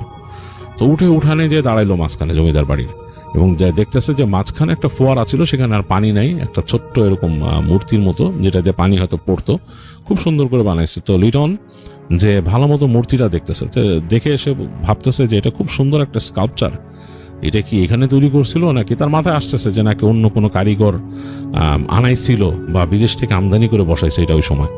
তো দেখতেছে ভালো মতন পানির সোর্সটা কোন থেকে আসছে, এগুলো চিন্তা করতেছিল সে। এই সময় সে শব্দ পেল এই জমিদার বাড়ির ওই পাশের বারান্দা দিয়ে, মনে হচ্ছে কেউ নুপুর পায়ে হাঁটতেছে, চিক চিক চিক চিক চিক চিক নুপুর পায়ে। তো লিটনের একটু হাসি লাগলো, কারণ হচ্ছে সে এই ধরনের ঘটনা জীবনে বহু শুনছে, জমিদার বাড়িতে নুপুর পায়ে নর্তকী হাঁটে ইত্যাদি ইত্যাদি, এরকম ব্যাপার স্যাপার বহু শুনছে, সে এটা শুনে অভ্যস্ত, এবং এটা জমিদার বাড়ির একটা ক্লাসিক টেল হয়ে গেছে। তো সে ভাবলো যে এটা কি হইতে পারে, মানে এটা কি আসলে কোনো ভুল নাকি আমার মনের একটা অডিটরি হ্যালুসিনেশন হইতেছে যে আমি শুনতেছি। তো সে ওইটাকে পাত্তা দিল না কিছুক্ষণ। যখন পাত্তা দেন, একটু পর বাতাসের শব্দ শুনতেছে, মানে বেশ গাছটি উইন্ড যাচ্ছে এদিক ওদিক দিয়ে, এবং এই যে সরসর করতেছে গাছপালার পাতাগুলা, শুকনা ডালগুলো মটমট মটমট করে বাতাস যখন জোরে যায়। একটু পরে আবার শুনলো সে যে ওই নুপুরের শব্দটা ছিক ছিক ছিক ছিক করে হেঁটে এদিক থেকে এদিকে আসতেছে। তারপরে সে ওই পাশে যে জানালাটা আছে জমিদার বাড়ির, ওই জানলা, যে খোলা জানলা, হঠাৎ করে তার কাছে মনে হলো খোলা জানালার মধ্যে কেউ আছে, মানে কেউ একটা অবয়ব ওদিক দিয়ে তাকায় আছে, তার কাছে মনে হলো। তো সে মনে করলো যে এটা কি মনের ভুল, নাকি ভাবলো যে এখানে আশেপাশে আরেকটা হতে পারে, কোনো বাসার থেকে কেউ কি এখানে হেঁটে আসে, আমি যেরকম আসছি বা আমরা যেরকম যাচ্ছি, কেউ হয়তো হেঁটে আসছে, আমাকে দেখছে একা এখানে হাঁটাহাঁটি করতে, হয়তো এখানে তারা একটু কিউরিয়াস হচ্ছে ঘটনা কি। তো সে চিন্তা করলো যে না, এখনো এটার মানে খুব একটা প্রশ্রয় দেওয়া যায় না চিন্তাটারে। তো সে আবার নিজের মতো এটা ওইটা দেখতেছে, হাঁটতেছে, কিন্তু তার মানে চোখ চলে আসছে জানলার কাছে বারবার। তো এখন আর জানলার কাছে মনে হচ্ছে না কিছু দাঁড়ায় আছে। তো সে একবার চিন্তা করলো যে আমি যে ওখানে তাকাইছিলাম, মনে হচ্ছিল যে একটা মানুষের মতো ফিগার ওখানে ছিল, অন্ধকারের মধ্যে একটা গাঢ় অন্ধকারের মধ্যে কিছু একটা দাঁড়ায় ছিল। এটা তো মানে লাইটের জন্য হইতে পারে, হয়তো আমি ওই অ্যাঙ্গেল থেকে সরে আসছি, আবার মানে আমি এখানে আসছি দেখে মনে হচ্ছে নাই। তো সে হেঁটে আবার সেই ফোয়ারার কাছে যায়, যে তাকায় দেখে না, একটু আগে আমি স্পষ্ট দেখছি যে এখানে কিছু একটা ছিল বা কেউ ছিল, এখন নাই। সাথে সাথে মানে সেটা ভাবছে, এই সময় তার দিকে একটা ছোট্ট ইটের মতো এসে টাস করে তার পাশে পড়ে, মনে হলো কেউ ইটটা ছুঁড়ে মারছে ভিতর থেকে।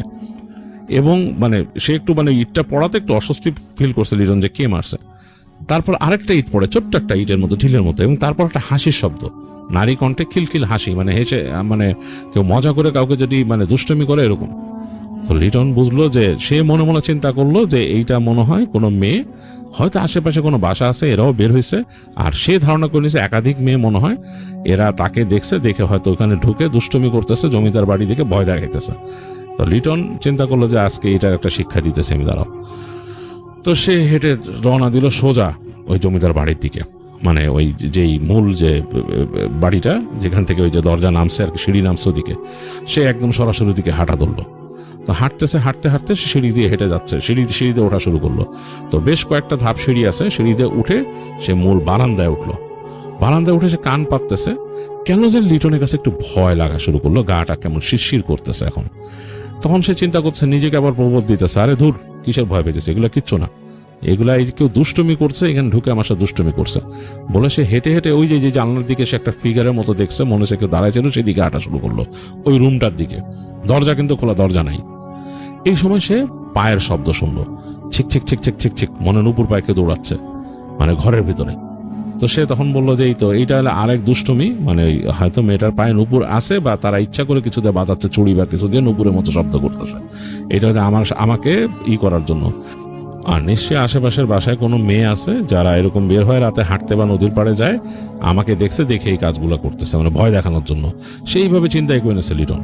তো লিটন এই নুপুরের শব্দ শুনতেছে, তার কাছে মনে হচ্ছে যে নুপুরের শব্দটা ওই ঘরের মধ্যেই এদিক ওদিক হচ্ছে, মানে চারদিক ঘুরতেছে এরকম লাগতেছে। তো লিটন এই খোলা দরজাটার কাছাকাছি চলে আসছে। তো যখন খোলা দরজাটার কাছাকাছি চলে আসছে, তার গাটা কেমন যেন কাটা দিয়ে উঠলো। তার কাছে কেন জানি মনে হচ্ছে যে ঘরের মধ্যে আসলে উপস্থিতি আছে, বাট কেন জানি তার কাছে মনে হচ্ছে এইটা কোনো স্বাভাবিক মানুষ না, এটা অশরীরী কিছু, এটা তার মনে হওয়া শুরু হয়েছে হঠাৎ করে। এবং তার কাছে কোনো ফ্ল্যাশ লাইট নাই, কিছু নাই যে মেরে দেখবে এরকম, এই চাঁদের আলোর উপরে ভরসা। তো লিটন চিন্তা করলো, আমি কি ঘরের ভেতরে উকি দিব, এটা ভাবতেছে সে। ভাবার সাথে সাথে সে একটা হাসির শব্দ শুনলো, মনে হলো এরকম দুষ্টুমি করে কেউ হেসে দৌড়াচ্ছে ঘরের ভেতরে। পরবর্তী সেকেন্ডে তার পাশ দিয়ে মনে হলো একটা দমকা বাতাস বের হয়ে গেল। মানে বাতাসটা এরকম ছিল, মনে হলো উষ্ণ বাতাস, মানে বেশ উষ্ণ বাতাসটা। ওই সময়কার ওই যেই বসন্ত চলছিল, বসন্তের বাতাসের সাথে কোনোই মিল নাই। বেশ উষ্ণ টাইপের বাতাস, অনেকটা মানুষের শরীরে যেরকম উষ্ণতা থাকে সেরকম। একেবারে লিটনের পাশ দিয়ে গেছে এবং লিটন সে উষ্ণতা টের পাইছে এবং সেই বাতাসের মধ্যে একটা হালকা ফুলের মতো ঘ্রাণ। কি ফুল সেটা সে ডিটেক্ট করতে পারছে না লিটন। বেশ সুন্দর একটা ফুলের ঘ্রাণ। এই ঘ্রাণ সে অনেক সময় পাইছে শহরের মধ্যে দিয়ে, যখন সে সেই রাজশাহী শহরে চলাফেরা করত, অনেক আবাসিক এলাকার মধ্যে দিয়ে গেলে মাঝে মাঝে ঘ্রাণটা তার কাছে মানে এরকম নাকে লাগছে। এমনকি সে যখন ঢাকায় আসছে তখনও সে পাইছে অনেক জায়গায় এরকম, হঠাৎ করে কোনো আবাসিক এলাকার বাইরে দিয়ে যাওয়ার সময় ঘ্রাণটা, ঠিক সেই ঘ্রাণটা প্রচন্ড কড়া তার পাশ দিয়ে ওই বাতাসের সাথে চলে গেছে। তো লিটনের সারা শরীরের রোম দাঁড়ায় গেছে, সে ভয় পাইছে। ভয় পেয়ে সে কয়েক পা পিছায় আসছে। পিছায় এসে সে দেখতেছে পাশের রুম থেকে মনে হচ্ছে গুনগুন করে কে গান গায়। গুনগুন কণ্ঠটা কেমন জানি, এটা মানে খুব স্বাভাবিক কণ্ঠ মনে হচ্ছে না। তো লিটন বেশ ভয় পেয়েছে, সে চিন্তা করছে এখান থেকে আমার চলে যেতে হবে। তো এখন সে যদি সিঁড়ি দিয়ে নামতে যায়, তাকে সেই গুনগুন কণ্ঠে যে গান হচ্ছে পাশের রুম, ওদিক দিয়ে যেতে হবে। সে মানে ওই দিকে যে হেঁটে নামতে হবে। তো সে একটু ভয় পেয়েছে। সে দেখতেছে তার সামনে যে রেলিংটা, খুব ছোট রেলিং, সে চিন্তা করছে রেলিংটা ক্রস করে সে চলে যাবে, মানে তার কোমর সমান হবে রেলিংটা। সে আস্তে করে রেলিং এর ওই পারে এক পা নামাইছে, নামায় আরেকটা পাশে যখন ঘুরে আনবে সে, তখন সে দেখতেছে ওই রুমের দরজার কাছে একটা মেয়ে মানুষের অবয়ব দাঁড়ানো, এবং এটা একটা অন্ধকার ছায়ার মতো। এখানে হালকা হালকা বোঝা যাচ্ছে মনে হচ্ছে একটা মেয়ে মানুষ, কারণ চুলগুলা এরকম হালকা হালকা কাঁপতেছে বাতাসে। আর সেই ঘ্রাণটা, সেই যে ফুলের একটা ঘ্রাণ সেটা আছে, এবং খুব দুর্বোধ্য কোনো ভাষায়, যেটা নাকি আসলে লিটন বুঝে না। ইংরেজিও না, বাংলাও না, সে আরবিও টুকিটা কিন্তু শুনছে সেরকমও না, কেমন একটা দুর্বোধ্য ভাষায় কিছু একটা তাকে বলল। তো লিটন মোটামুটি ভয়ের চোটে পা ঘুরায় নিতে সে পড়ে গেছে ধাপ করে ওইখানে। এই সময় দেখলো যে তার মামা পিছন থেকে বলতেছে, এই তুই কি এখানে? এই লিটন তুই এখানে? তখন বলে, হ্যাঁ মামা এখানে। সে ভয় পেয়েছে, আমি এখানে। তার মামা তাড়াতাড়ি আসছে, এসে তারা বলে, কি হয়েছে তোর, তুই এখানে কি পড়ে গেলি কেমনে, কি ব্যাপার? তো বলে, মামা চলো এখান থেকে, চলো আমরা যাই, চলো বেরোই। তো বলে সে তাড়াতাড়ি হাঁটা দিছে মামাকে নিয়ে। তার মামি আর ওই কম্পাউন্ডের দোকানে মামি দাঁড়ায় ছিল, ওই যেখানে ঢোকার রাস্তা সেইখানে। তো দ্রুত সে হেঁটে তার মামার সাথে ওইখানে গেল। তো তার মামি ওখান থেকে চিৎকার করে উঠলো, জোরে চিৎকার করে উঠলো। সাথে সাথে লিটন পিছন মানে ওইদিকে তাকাইছে, পিছনে কি দিকে তার মামি চিৎকার করছে তাকায় দেখে 1 সেকেন্ডের জন্য, মিলি সেকেন্ডের জন্য মনে হলো ওখানে একটা নারী মূর্তি দাঁড়ায় ছিল ওই দরজার কাছে, এবং মনে হচ্ছে যে নারী মূর্তিটা চোখ নাই, চোখের জায়গাগুলো লাল লাল, মানে মনে হচ্ছে লাল লাল চোখ নাই, লাল লাল। এবং লিটন ওখানে তাকানোর সাথে সাথেই মনে হলো একটা বাতাসের মানে ঘূর্ণি তৈরি হলো। বাতাস যেমন টর্নেডোর মতো ঘুরে, সেরকম ভাবে একটা বাতাস ঘুরতে ঘুরতে জমিদার বাড়ির ওই ফোয়ারার কাছ দিয়ে যে ঘোরা শুরু করলো, পাতা টাতা এগুলা নিয়ে, ধুলাবালি নিয়ে। সারা শরীর তো মানে ধরে গেছে, মানে রোম দাঁড়ায় গেছে। তার মামা তাড়াতাড়ি তার মামিকে এরকম এক হাত দিয়ে জাপটা ধরছে, ধরে বলছে, তাড়াতাড়ি চল এখান থেকে। তো দুজনে হেঁটে ওই পাশ থেকে তারা বের হয়ে চলে গেছে, বাসায় গেছে। তার মামি থরথর করে কাঁপতেছিল। তো তার মামা বাসায় নিয়ে বললো যে, তুই তাড়াতাড়ি যে দোয়া দুরুদ পড়ে শুয়ে থাক, মানে কি হয়েছে কালকে শুনবো। তো ঘরে গেল, তো সে শুনলো যে তার মামা জোরে জোরে দোয়া পড়তেছে ঘরের মধ্যে। সে মামার রুমটা পাশেই ছিল। তো সকালবেলা লিটন শুনছে তার মামির জ্বর আসছে বেশ। তার মামি ভয় পেয়েছে, অনেক ভয় পেয়েছে, জ্বর আসছে। তো মামির বাড়ির মানুষজন যখন শুনলো তখন বললো যে, ওই জায়গায় যাওয়া তো উচিত হয় নাই, কেন তোমরা ওখানে ঢুকলা? ওই জমিদার বাড়ির ওখানে আমরা কেউ যাই না। ওই জায়গায় সবাই বলে যে ওই জায়গায় পেতনি আছে, পেতনি ঘোরাফেরা করে। অনেকে বলে ওই চুড়েল, অনেকে বলে পেতনি, এটা ঘোরাফেরা করে রাতের বেলা, মানুষকে এরকম দেখা দেয়, মানুষ ভয় পায়, মানে খুবই ভয়ঙ্কর। অনেকে দেখছে যে এরকম লম্বা লম্বা পা ফেলে হেঁটে হেঁটে যায় ওদিক দিয়ে। তো এরকম দেখছে। তো ওদের বাড়িতে তখন লিটনের মামা বাড়িতে একজন হুজুরকে ডাকানো হয়।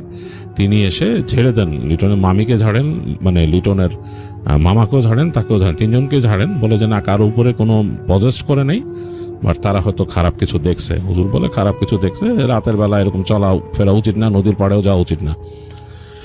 যাই হোক, লিটন ওটা দেখছিল, তো লিটনের কাছে এটা একটা মানে দুর্বোধ্য এক্সপিরিয়েন্স। সে কি ওখানে এক্সপিরিয়েন্স করলো বা কি দেখলো, এরকম জিনিস সে জীবনে আর কখনো দেখে নাই। আর আপনারা আমাদের সাথে থাকবেন, ঘটনা পাঠিয়ে আমাদেরকে সঙ্গ দেবেন, আমাদের চ্যানেলটি সাবস্ক্রাইব করবেন, লাইক দেবেন, শেয়ার করে দেবেন। তাহলে বিদায় নিয়ে নিচ্ছি আজকের মতো। আল্লাহ হাফেজ, টাটা। প্রিয় লিসেনার্স, আসসালামু আলাইকুম। আমি আফনান, আশা করি সবাই ভালো আছেন, সুস্থ আছেন। এখন যে ঘটনাটি আপনাদের সাথে শেয়ার করব, ঘটনাটি আমাদেরকে যিনি পাঠিয়েছেন তার নাম মোহাম্মদ হায়দার আলী। ওনার বাড়ি মানিকগঞ্জ জেলার পশ্চিম দাসরার ছাগলহাট এলাকায়। ঘটনাটি ওনার বন্ধুর সাথে ঘটেছিল, আর ঘটনাটি এখনো চলমান বিধায় ওনার বন্ধু তার নামটা শেয়ার করতে নিষেধ করেছেন। আমরা তার নামের অংশ বিশেষ ব্যবহার করছি। ওনার নামের শেষে হোসেন শব্দটা রয়েছে, আমরা হোসেন ভাই বলবো। তো হোসেন ভাই বিয়ে করেছেন, 8-9 মাস হয়েছে, সবকিছু স্বাভাবিকভাবে চলছিল। এই হোসেন ভাই উনি ওনার ওয়াইফকে নিয়ে এই মানিকগঞ্জেরই পশ্চিম দাসরার এলজিইডির চকে একটি বিল্ডিং এর 4 তলায় ভাড়া নিয়েছেন। তো সবকিছু ঠিকঠাক মতো হচ্ছিল, হঠাৎ করেই নাকি তার ওয়াইফ বেবি নেয়ার জন্য, অর্থাৎ বাচ্চা নেয়ার জন্য হোসেন ভাইকে খুব চাপাচাপি করছেন। হোসেন ভাই চিন্তা করলেন, কি ব্যাপার, এটা তো ভালোভাবেও বলা যেত, হঠাৎ করে এরকম অস্বাভাবিক ভাবে বলছে কেন? সে যখন বলে তার চোখে মুখে এক ধরনের আক্রোশ, কেমন যেন একটা উন্মাদনা, কেমন একটা ভয়ঙ্কর মূর্তি তার মধ্যে মনে হচ্ছে জাগ্রত হচ্ছে। তো এইভাবে তো কেউ বলে না। আর হঠাৎ হঠাৎ সে রেগে যায়, হাসে, কান্নাকাটি করে। বিয়ের শুরুর দিকে তো সবকিছু ঠিকঠাকই ছিল, হঠাৎ করে এরকম সমস্যা কেন হলো? তো তার কি আগে থেকে কোনো জিন পরি রিলেটেড সমস্যা আছে কিনা এটা জানার জন্য হোসেন ভাই উনি ওনার শ্বশুর শাশুড়িকে ফোন করেছেন। তো ওনার শ্বশুর শাশুড়ি এটা শুনে তারাও অবাক হন, বলে যে না, তো আমাদের মেয়ের তো এরকম কোনো সমস্যা আগে ছিল না। ওনারাও চিন্তিত হয়ে পড়েন। উনি বলেন যে দেখো বাবা, তুমি একটু দ্রুততার সাথে ভালো কোনো হুজুরকে দেখাও। উনি কি বলেন, বদনজর লাগলো কিনা বা অন্য কিছু হলো কিনা? সবকিছু তো ঠিকঠাকই ছিল। তোমরা বেড়াতে আসলা, তারপর তো গেলা আবার মানিকগঞ্জে, সবকিছু ঠিকঠাকই তো ছিল। তো উনি বলেন হ্যাঁ, আমরা তো বেড়াতে গেছিলাম, সবকিছু ঠিকঠাকই ছিল, আসার পর এরকম সমস্যা হঠাৎ করে কেন শুরু হলো আমি তো বুঝতে পারছি না। তো যাই হোক, হোসেন ভাই উনি টাঙ্গাইলের একজন হুজুরের সন্ধান পান, তার কাছে ওনার ওয়াইফকে নিয়ে যান। নিয়ে যাবার পর ওই হুজুর কিছু তথ্য দেন। সেটা এমন যে উনি লাস্ট যেবার ওনার ওয়াইফকে নিয়ে শ্বশুরবাড়িতে গিয়েছিলেন, ওনার শ্বশুরবাড়ি হচ্ছে ঢাকা জেলার দোহার উপজেলার একটি গ্রামে।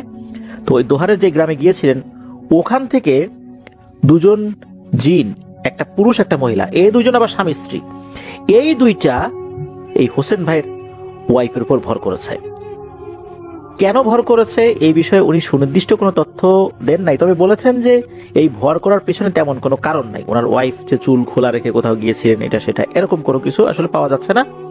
এগুলো এমনিতেই কোনো একটা অসৎ উদ্দেশ্যে ওনার উপর ভর করেছে।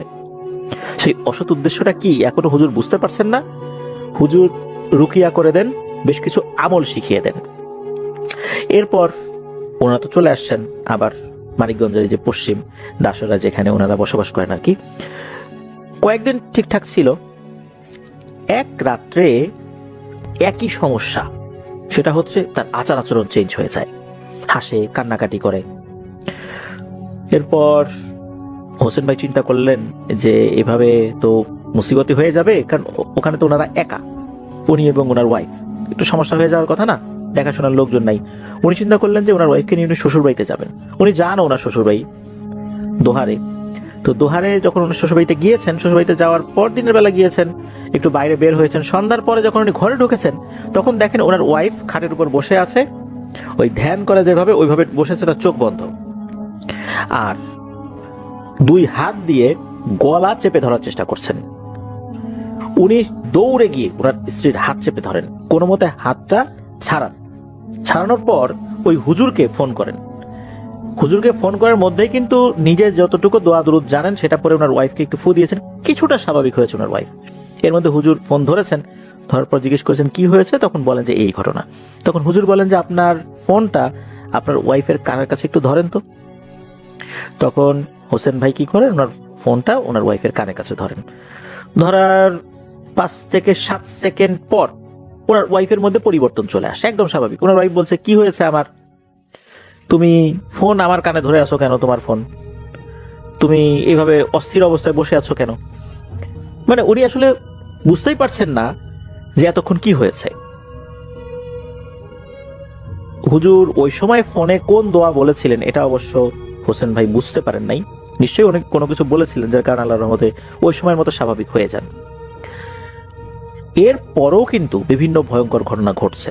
যেমন ওনার ওয়াইফ রাতের বেলা হঠাৎ করে বিছানার উপরে বসে পড়তেন, খুব ভয় পান, ভয়ে উনি চোখ বন্ধ করে থাকেন। উনি যখন ওনার ওয়াইফকে জিজ্ঞেস করেন যে তুমি কি স্বপ্নে ভয়ঙ্কর কিছু দেখো, ওনার ওয়াইফ বলেন হ্যাঁ আমি ভয়ঙ্কর অনেক কিছু দেখি। ওনার ওয়াইফ যেটা বলেন এটা শোনার পর হোসেন ভাই নিজেও ভয় পেয়ে যান। হোসেন ভাই নিজেও একটু ভীতু প্রকৃতির মানুষ, বিশেষ করে এই প্যারানরমাল বিষয়ে। ওনার ওয়াইফ বলেন যে ওনার ওয়াইফ নাকি দেখেন যে একটা মহিলা, লম্বা লম্বা চুল, খুব কুৎসিত কদাকার, এই মহিলাটা এই হোসেন ভাইয়ের ওয়াইফের ঘরে ঢোকে। ঘরে ঢোকার পর সে তার আকৃতিটা ছোট করতে করতে একটা টিকটিকির মতো হয়ে যায়। এরপর দেয়াল জুড়ে দৌড়াদৌড়ি করতে থাকে, দৌড়াদৌড়ি করতে করতে একটা সময় ঘরের বাইরে চলে যায়। মাঝে মাঝে নাকি এই অবয়বটা মানুষ হয়ে ঢোকে, মানে মানুষের আকৃতিতে ঢুকে একটা বিড়াল হয়ে যায়, কিন্তু তার মাথাটা থাকে আগের সেই ভয়ঙ্কর চেহারার মতোই, কিন্তু বডিটা বিড়ালের মতো। এটা রুমের মধ্যে দিয়ে দৌড়ঝাঁপ করতে করতে আবার বাইরে চলে যায়। এরপরে উনি দেখেন যে উনি একটা ফাঁকা মাঠের মধ্যে আছেন, সেখানে একটি তাল গাছ আছে। ওই তাল গাছের নিচে একটা ছেলে বাচ্চা, কিন্তু তার গলাটা অস্বাভাবিক রকমের লম্বা। গলা কতটুকু লম্বা হতে পারে, এর থেকে অস্বাভাবিক রকমের লম্বা। এই জিনিসটা খুবই কুৎসিত চেহারার। সে দৌড়াদৌড়ি করছে তাল গাছের নিচ দিয়ে, আর এই হোসেন ভাইয়ের ওয়াইফকে দেখে হি হি করে হাসছে। তো এরকম ভয়ঙ্কর স্বপ্নগুলো উনি দেখতে থাকেন। এটা ওনার হাজবেন্ডের সাথে শেয়ার করেন, অর্থাৎ হোসেন ভাইয়ের সাথে শেয়ার করেন। একদিন হয় কি, উনি বিকেলের দিকে মারাত্মক ভয় পেয়েছেন। উনি বিকেলের দিকে ওয়াশরুমে গিয়েছেন। উনি যখনই ওয়াশরুমে গিয়েছেন তখনই ওনার কাছে মনে হয় যে ওনার ড্রয়িং রুমে কেউ আছে। হঠাৎ করে ওনার এরকম মনে হওয়ার কারণটা কি উনি নিজেও বলতে পারেন না, কেন ওনার কাছে এরকমটা মনে হলো। ওনার কাছে মনে হলো ড্রয়িং রুমে কেউ আছে, কেউ ড্রয়িং রুমের সোফায় বসে আছে। উনি ওয়াশরুম থেকে বের হয়েছেন আর চোখে তাকিয়েছেন, মানে সরাসরি না, উনি বুঝতে পারলেন যে ড্রয়িং রুমে আসলেই কেউ বসা এবং একটা মহিলা অবয়ব, মাথায় ঘোমটা আছে। উনি সেদিকে না তাকিয়ে, মানে আর চোখে দেখেছেন, মানে হালকা করে দেখে দ্রুত উনি ওনার রুমের দিকে দৌড় দিয়ে দরজা লক করে দিয়েছেন। যখনই এই কাজ করেছেন বাইরে ধুমধাম শব্দ, সবকিছু ভেঙে চুরে একাকার করে ফেলছে, এমন একটা অবস্থা। আর অল্প কিছু সময় পরেই ওনার রুমের দরজার উপরে ভয়ঙ্কর ভাবে আঘাত করছে, মনে হচ্ছে দরজা এখনই ভেঙে ফেলবে। কোনো শব্দ করছে না, বাট দরজার উপর ক্রমাগত আঘাত করে যাচ্ছে। দরজার নিচে আবার কিছুটা ফাঁকা ছিল।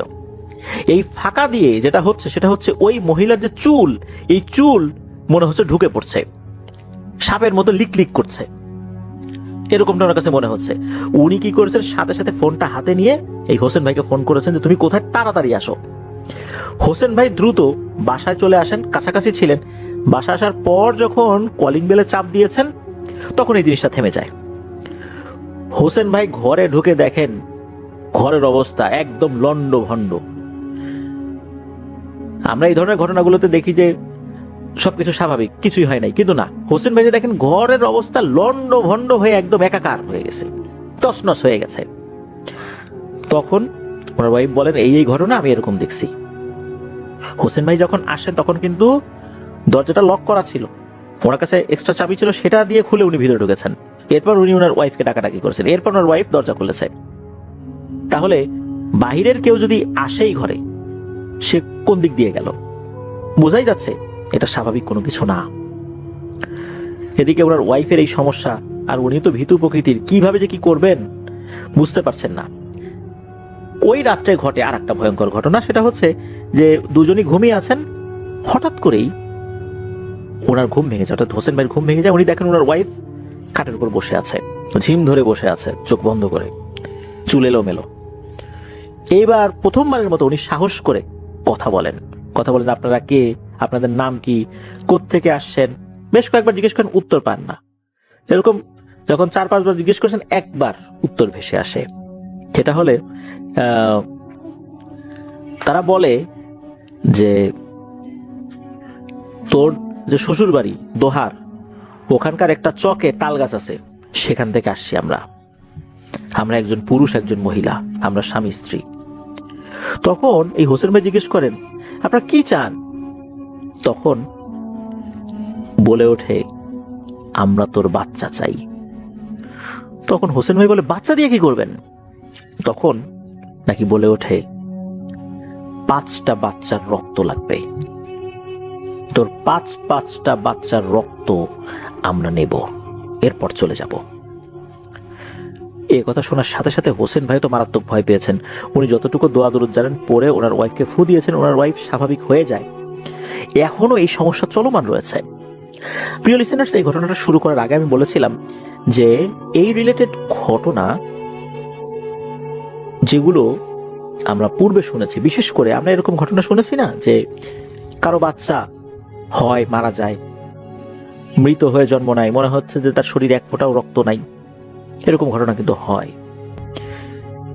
এরপর দেখা যাচ্ছে যে অনেক দোয়া দুরুদ পড়েও বা অনেক রুকিয়া করেও কোনো কাজ হচ্ছে না, বা অনেক ভালো হুজুরের কাছে যাওয়ার পরে কাজ হচ্ছে। আবার দেখা গিয়েছে যে হঠাৎ করে সবকিছু স্বাভাবিক হয়ে গেছে। আমরা এই ঘটনা থেকে বুঝতে পারলাম এই যে এই স্বামী স্ত্রী যে পিশাচ জিনগুলো, এগুলো যখন নতুন বিয়ে হয়েছে এমন কোনো মহিলার উপর আসর করে, এরা মূলত নির্দিষ্ট সংখ্যক বাচ্চাকে বলি হিসাবে নেয়, এদের রক্ত খায়, এরপরে চলে যায়, এরপরে হয়তোবা অন্য কারো উপর গিয়ে ভর করে, এভাবেই চলতে থাকে। আর এভাবেই নিরপরাধ শিশুগুলোর মৃত্যু হয়, এরা এদের খাবারে পরিণত হয়। আমরা বুঝতেই পারি না যে কেন এটা হচ্ছে। দীর্ঘ সময় ধরে এরকম ভাবে হত্যাযজ্ঞ চলতেই থাকে। এমন বিষয়েরই শিকার হয়েছেন হোসেন ভাইয়ের ওয়াইফ, অথচ কোনো কারণ ছাড়াই এগুলো এসে ওনার উপর ভর করেছে ওই তাল গাছ থেকে। ওনাদের জন্য দোয়া চেয়েছেন হায়দার আলী ভাই। আমরা দোয়া করি আল্লাহ দ্রুততার সাথে হোসেন ভাইয়ের ওয়াইফকে সুস্থতা দান করুন। এই ধরনের সমস্যাগুলো যেই পরিবারে হয়, এই পরিবার যে কি ধরনের একটা অশান্তির মধ্যে থাকে, যারা এই ধরনের সমস্যার মধ্যে আছেন তারা ছাড়া কেউ বুঝতে পারবেন না। নমস্কার রাসেল ভাই, আশা করি ভালো আছেন, কারণ আমি জানি আপনি সবসময় ভালোর দলেই থাকেন। আমার নাম নিলয় চক্রবর্তী, আমি খুলনা জেলার দৌলতপুর থাকি। ভূত এফএমে পাঠানো এটি আমার প্রথম ঘটনা।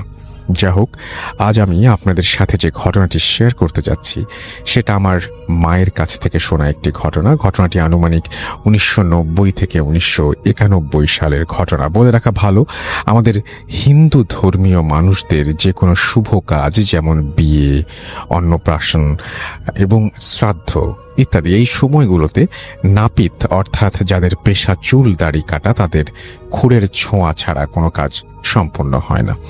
আমি এবার আমার ঘটনায় চলে যাব। আমার মা আমাকে যেভাবে বলেছিলেন আমি সেভাবেই আপনাদের বলছি। আমার মায়ের যখন 12 বছর বয়স, তখন খুলনার এক নাম করা মন্দিরের নাম উল্লেখ করতে তিনি নিষেধ করেছেন, ব্র্যাকেটে দিয়ে দিয়েছেন। মন্দিরের পূজারীর কাছ থেকে শোনা এই ঘটনা। পুরোহিতের নাম আবারও তিনি নামটা দিয়েছেন এবং তারপরে তিনি ব্র্যাকেটে লিখে দিয়েছেন নামটা প্রকাশ না করতে। তিনি ছিলেন একজন তন্ত্র সাধক। তিনি ভূত, পেতনি এবং জিন ছাড়াতেন ওঝার মতন।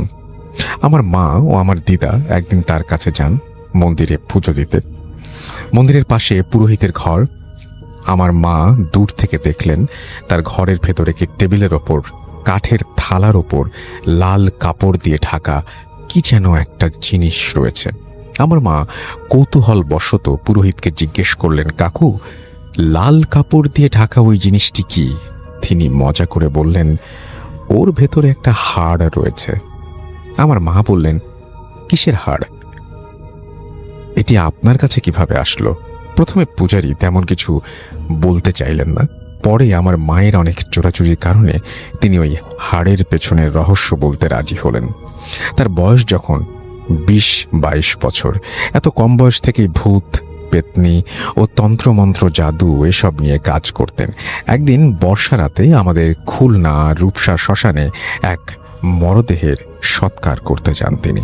যখন সৎকারের কাজ চলছে এমন সময় তিনি সিগারেট খাওয়ার জন্য হাঁটতে হাঁটতে ওই স্থান থেকে কিছুটা দূরে যান। হঠাৎ করে তার একটি পা একটি গর্তের মধ্যে ঢুকে যায় এবং তার পায়ে অনেক চোটও পান তিনি গর্তের ভেতর থেকে তার পায়ের নিচে কিছু শক্ত জিনিস অনুভব করলেন। আমরা জানি যে সব জিনিস নিয়ে যারা কাজ করেন তাদের অনেক সাহস থাকে, স্বাভাবিকভাবে তারও অনেক সাহস ছিল। তিনি আগে পিছে কিছু না ভেবে গর্তের ভেতরে হাত ঢুকিয়ে দেন। বেশ কিছু শক্ত জিনিস ওনার হাতে অনুভূত হয়। ঠিক এমন সময় তার সঙ্গী সাথীরা ওনাকে পেছন থেকে ডাক দেয় ও তাকে আবারও শ্মশানে নিয়ে যায়। কিন্তু তার মনের ভেতর কৌতূহল কাজ করে, শক্ত জিনিসটি কি ছিল। তিনি মনে মনে সিদ্ধান্ত নিলেন যে আবারও ওই স্থানে ফিরে যাবেন। যেমন ভাবা তেমন কাজ। শ্মশানে সকল কাজ শেষ হওয়ার পর সকলের চোখের আড়ালে তিনি ওই স্থানে ফিরে যান এবং ওই গর্তের ভেতরে আবারও হাত ঢুকিয়ে দেন এবং ওই শক্ত জিনিসটি ধরে টান দেন।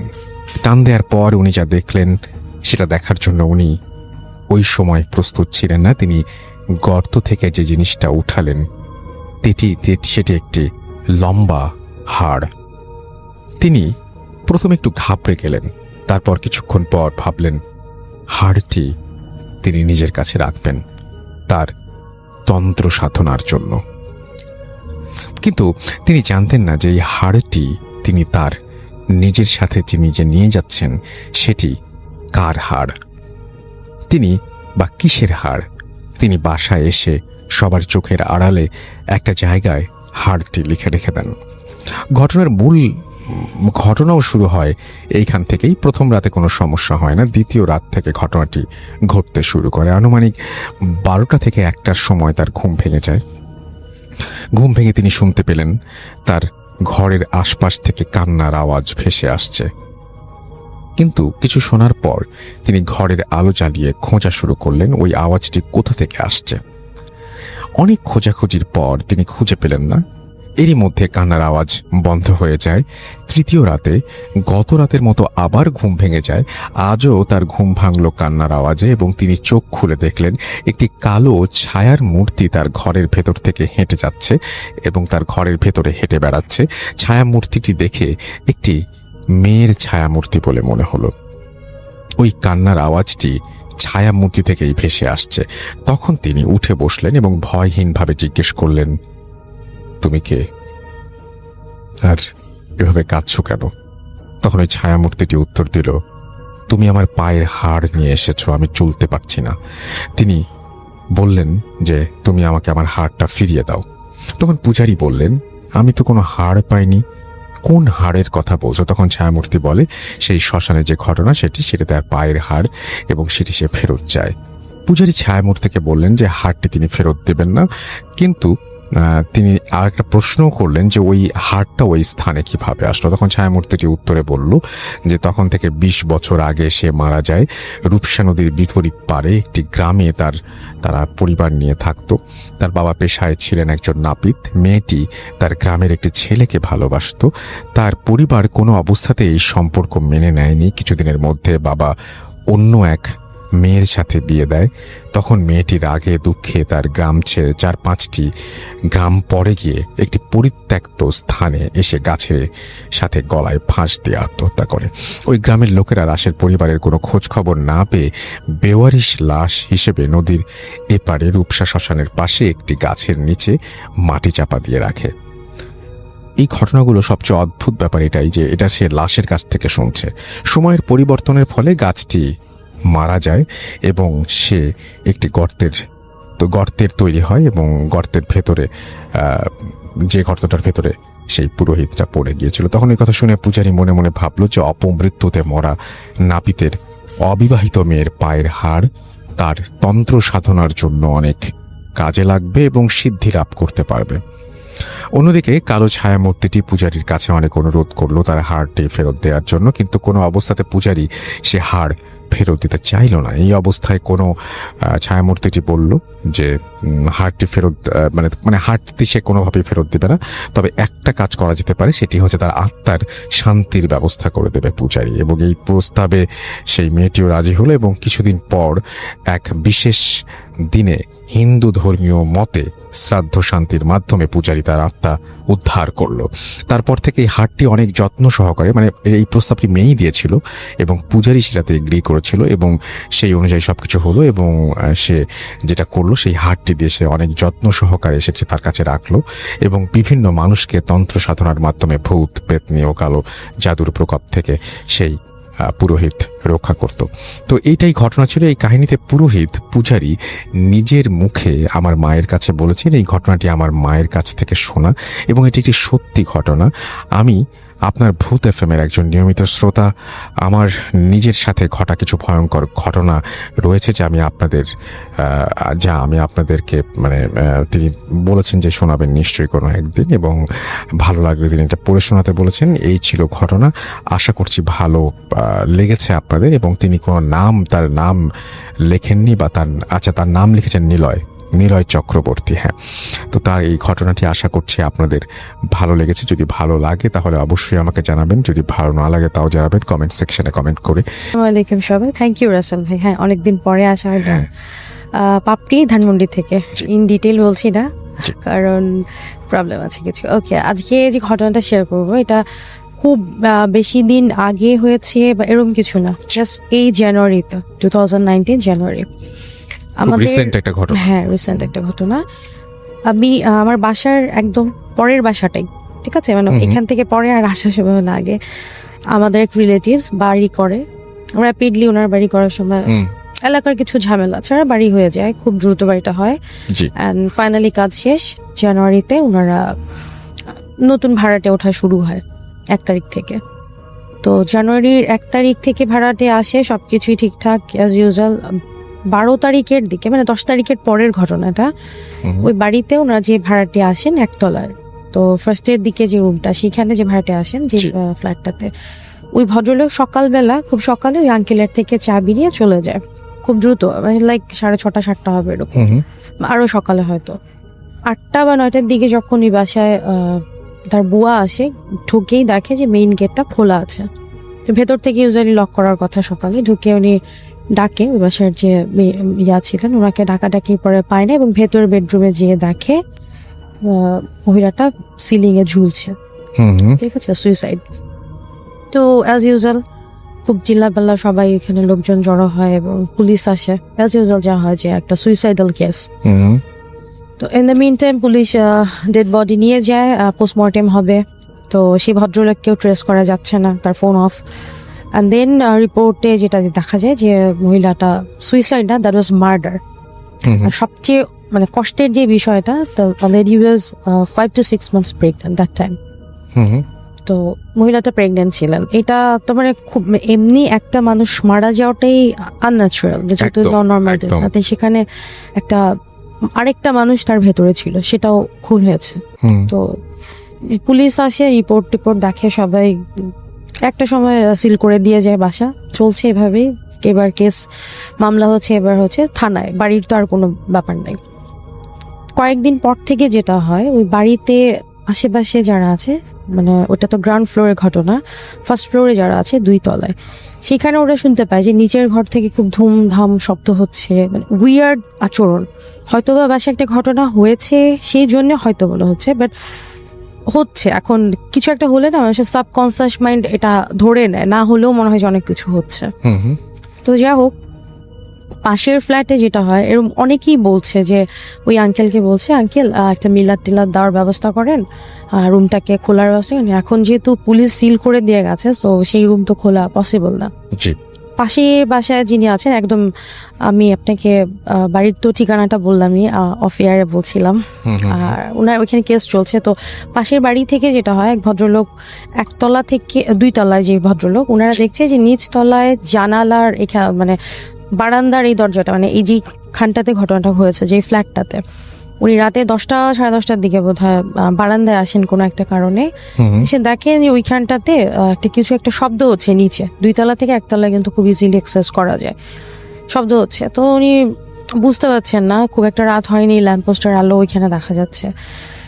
ভালো করে উকি দিয়ে দেখে কিছু একটা বসে কোনো একটা কিছু খাচ্ছে, একটা মহিলা, একটা স্ট্রাকচার, খুব যে দেখা যাচ্ছে না খাচ্ছে কি খাচ্ছে না দেখে তার আর দেখার মতো ওই সাহসটা হয়, এসে দৌড়ে ভেতরে চলে যায়। জি। পরদিন সকালে এরা কি করে যে পরদিন সকালে এই ভদ্রলোক এবং তার ওয়াইফ, তাদের একটা বাচ্চা ছিল 5-6 মাসের বেবি, ওকে নিয়ে চলে যায়, গ্রামের বাড়ি চলে যায়।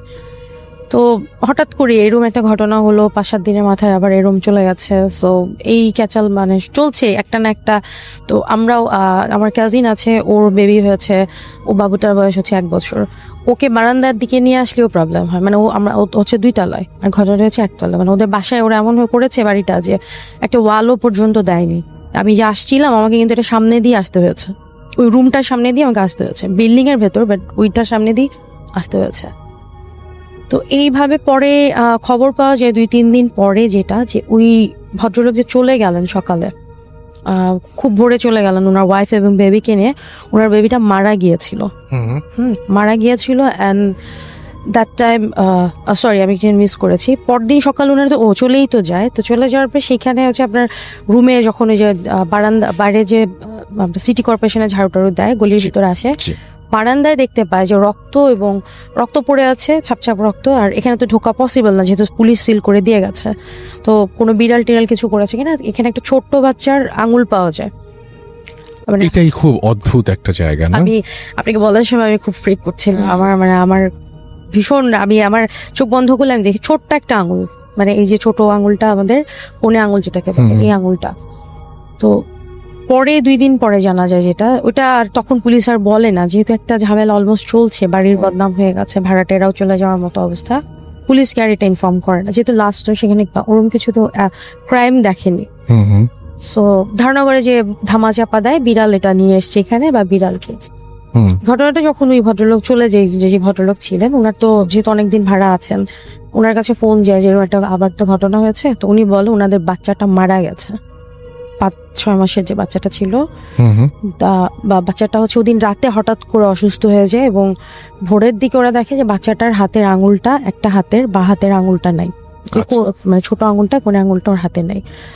তো এই কারণে মানে ওরা ওই ব্লিডিং তো অবস্থায় যে হাতের আঙুলটা নিয়েই ওইভাবেই ওরা বের হয়ে যায়। কারণ ওদের তো তখন বলছিল যে আপনারা পুলিশ বা ডাক্তারের কাছে, আমরা আমি ডাক্তার নিয়েছি, আমরা এখান থেকে বের হয়ে ডাক্তার দেখিয়ে দেন ও রাস্তাতেই মারা যায়। তো এটা ওরা চায়নি যে ছোট্ট একটা বাচ্চা 5-6 মাসের একটা শরীর পুলিশ কাটুক, আবার পোস্টমর্টেম করুক। একটা মানুষ, মহিলা মারা গেছে, তার পেটে কিন্তু এরকম একটা বাচ্চা ছিল, এরকম একটা বাচ্চা, যে বাচ্চাটার বয়স মাত্র পৃথিবীতে এসছে 5-6 মাস।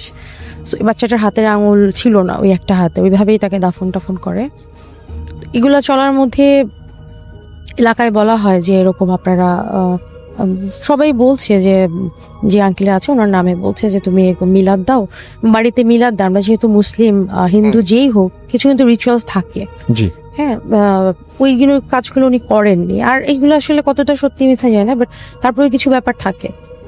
কিন্তু ওইখানে তো একটা ঘটনা হলো, যেহেতু যে মার্ডারের ঘটনাটা হয়েছে।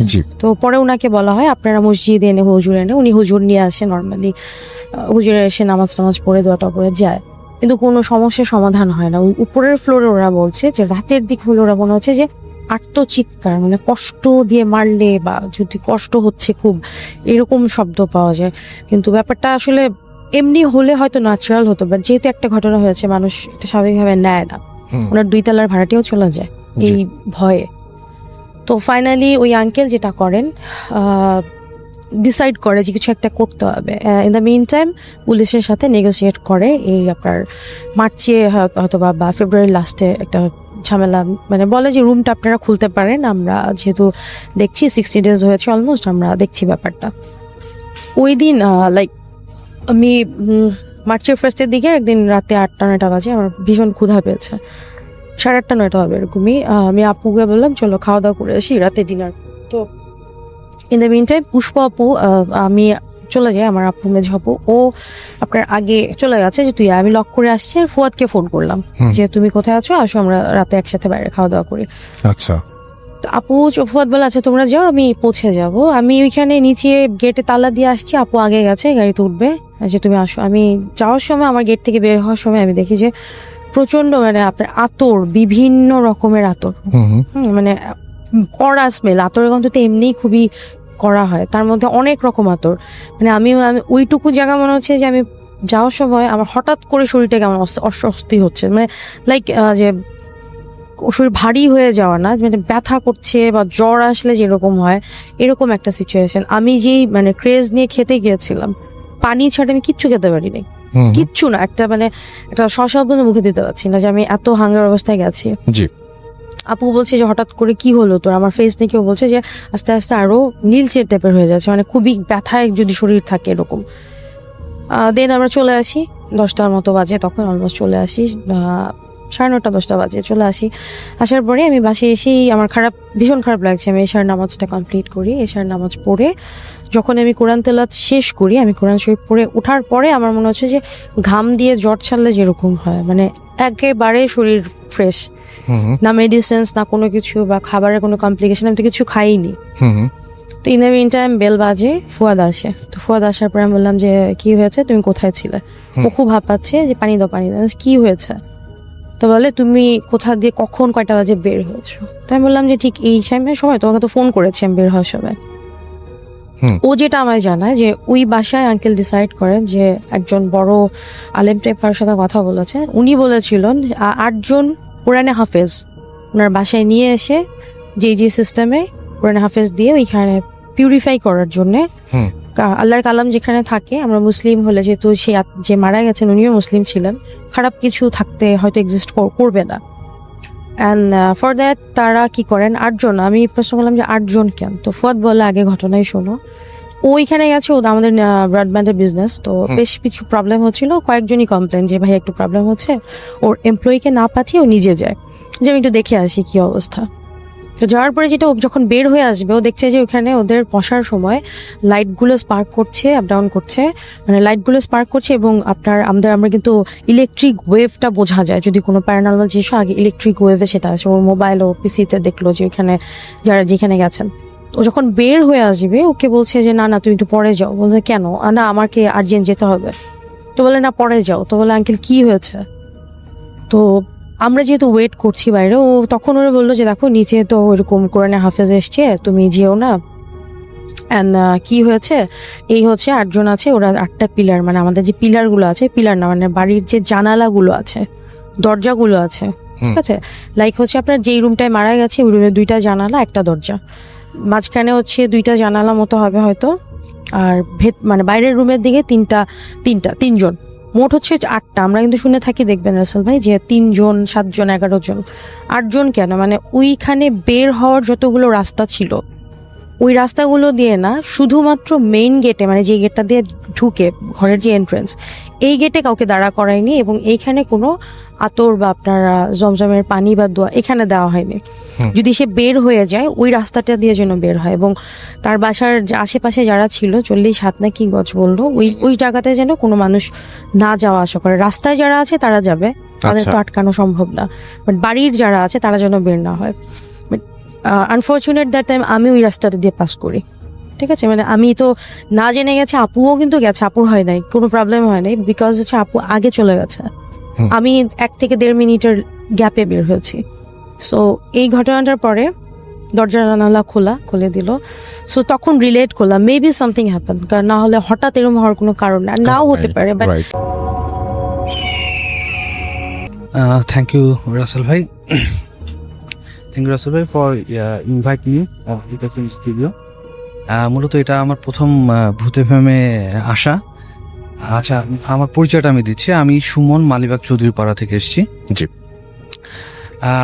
রাসেল ভাই, এই গল্পটা আমি কালেক্ট করেছি আমি 2018 ফেব্রুয়ারিতে আমি ইন্ডিয়ার দার্জিলিংয়ে ঘুরতে গিয়েছিলাম আমার অফিসের কলিগরা একসাথে। তো সেখানে মূলত আমরা যেদিন গিয়েছিলাম তার পরের দিন আমাদের কালিম্পংয়ে যাওয়ার কথা ছিল। তখন আমরা একটা জিপ ভাড়া নিই।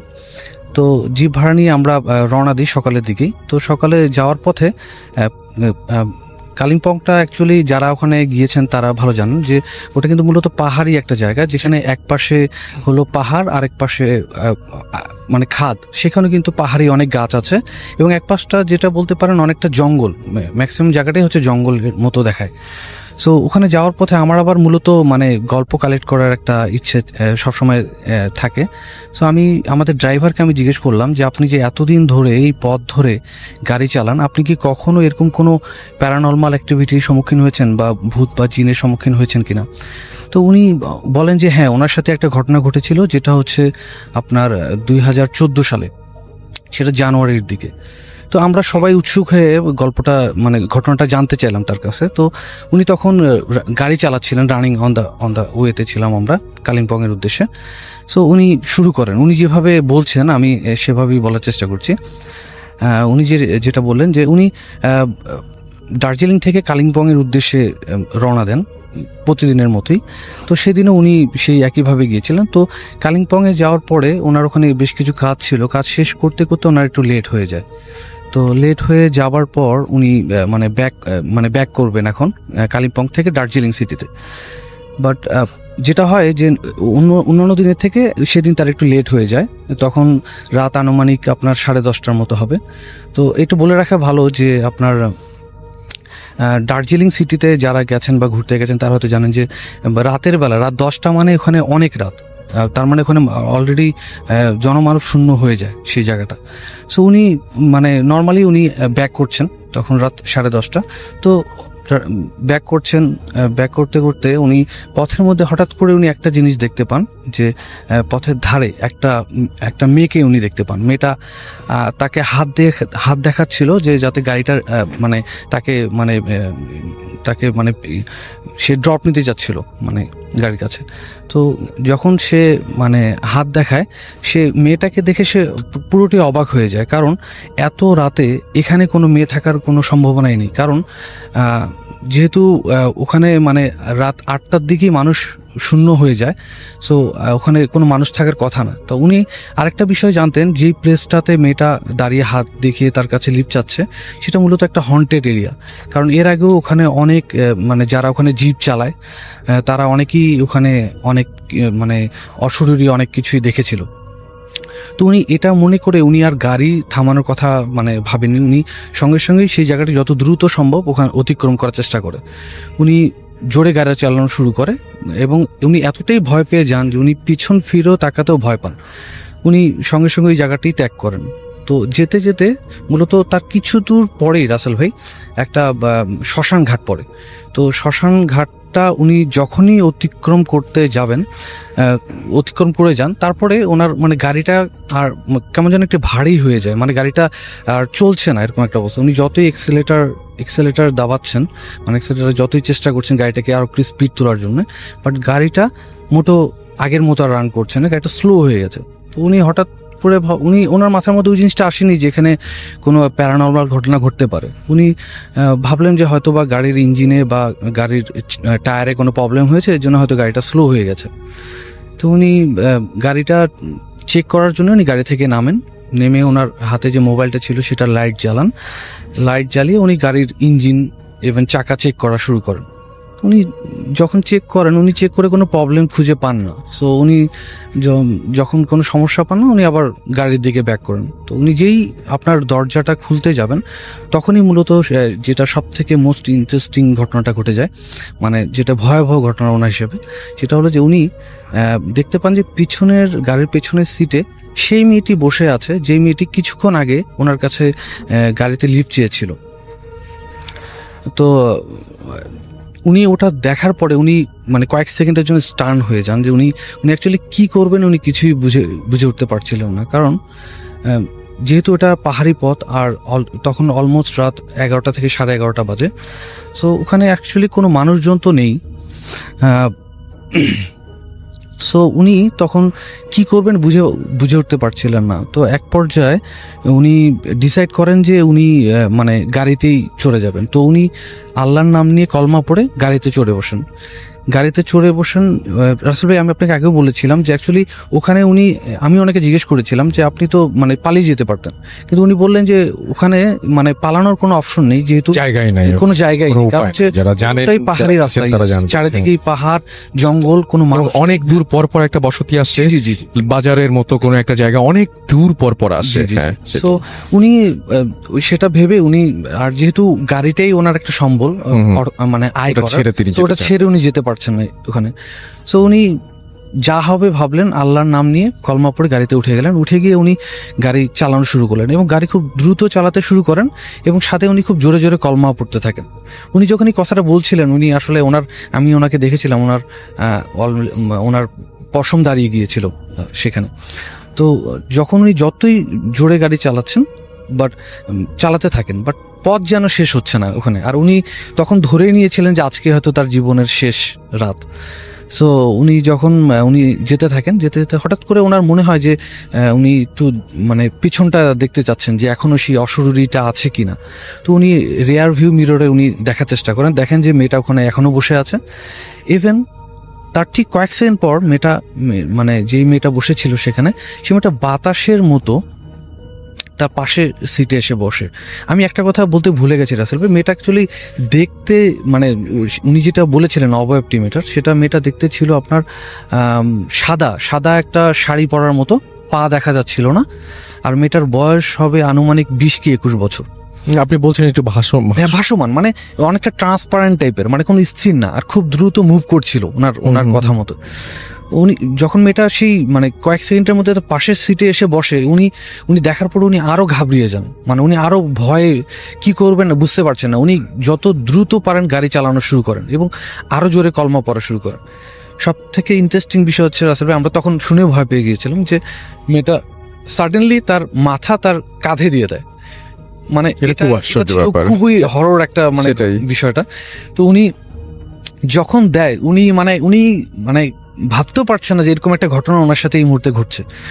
উনি গাড়ি আরো জোরে চালানো শুরু করেন এবং আরো জোরে কলমা পড়া শুরু করেন এবং চালাতে থাকেন গাড়ি। সে সময় তার যেটা মনে হচ্ছিল যে পথ যেন শেষ হচ্ছে না, মানে সে চাচ্ছে যে সামনে যদি কোনো একজনের সাক্ষাৎ পাওয়া যায় তাহলে উনি নিজেকে একটু সেভ করতে পারবেন।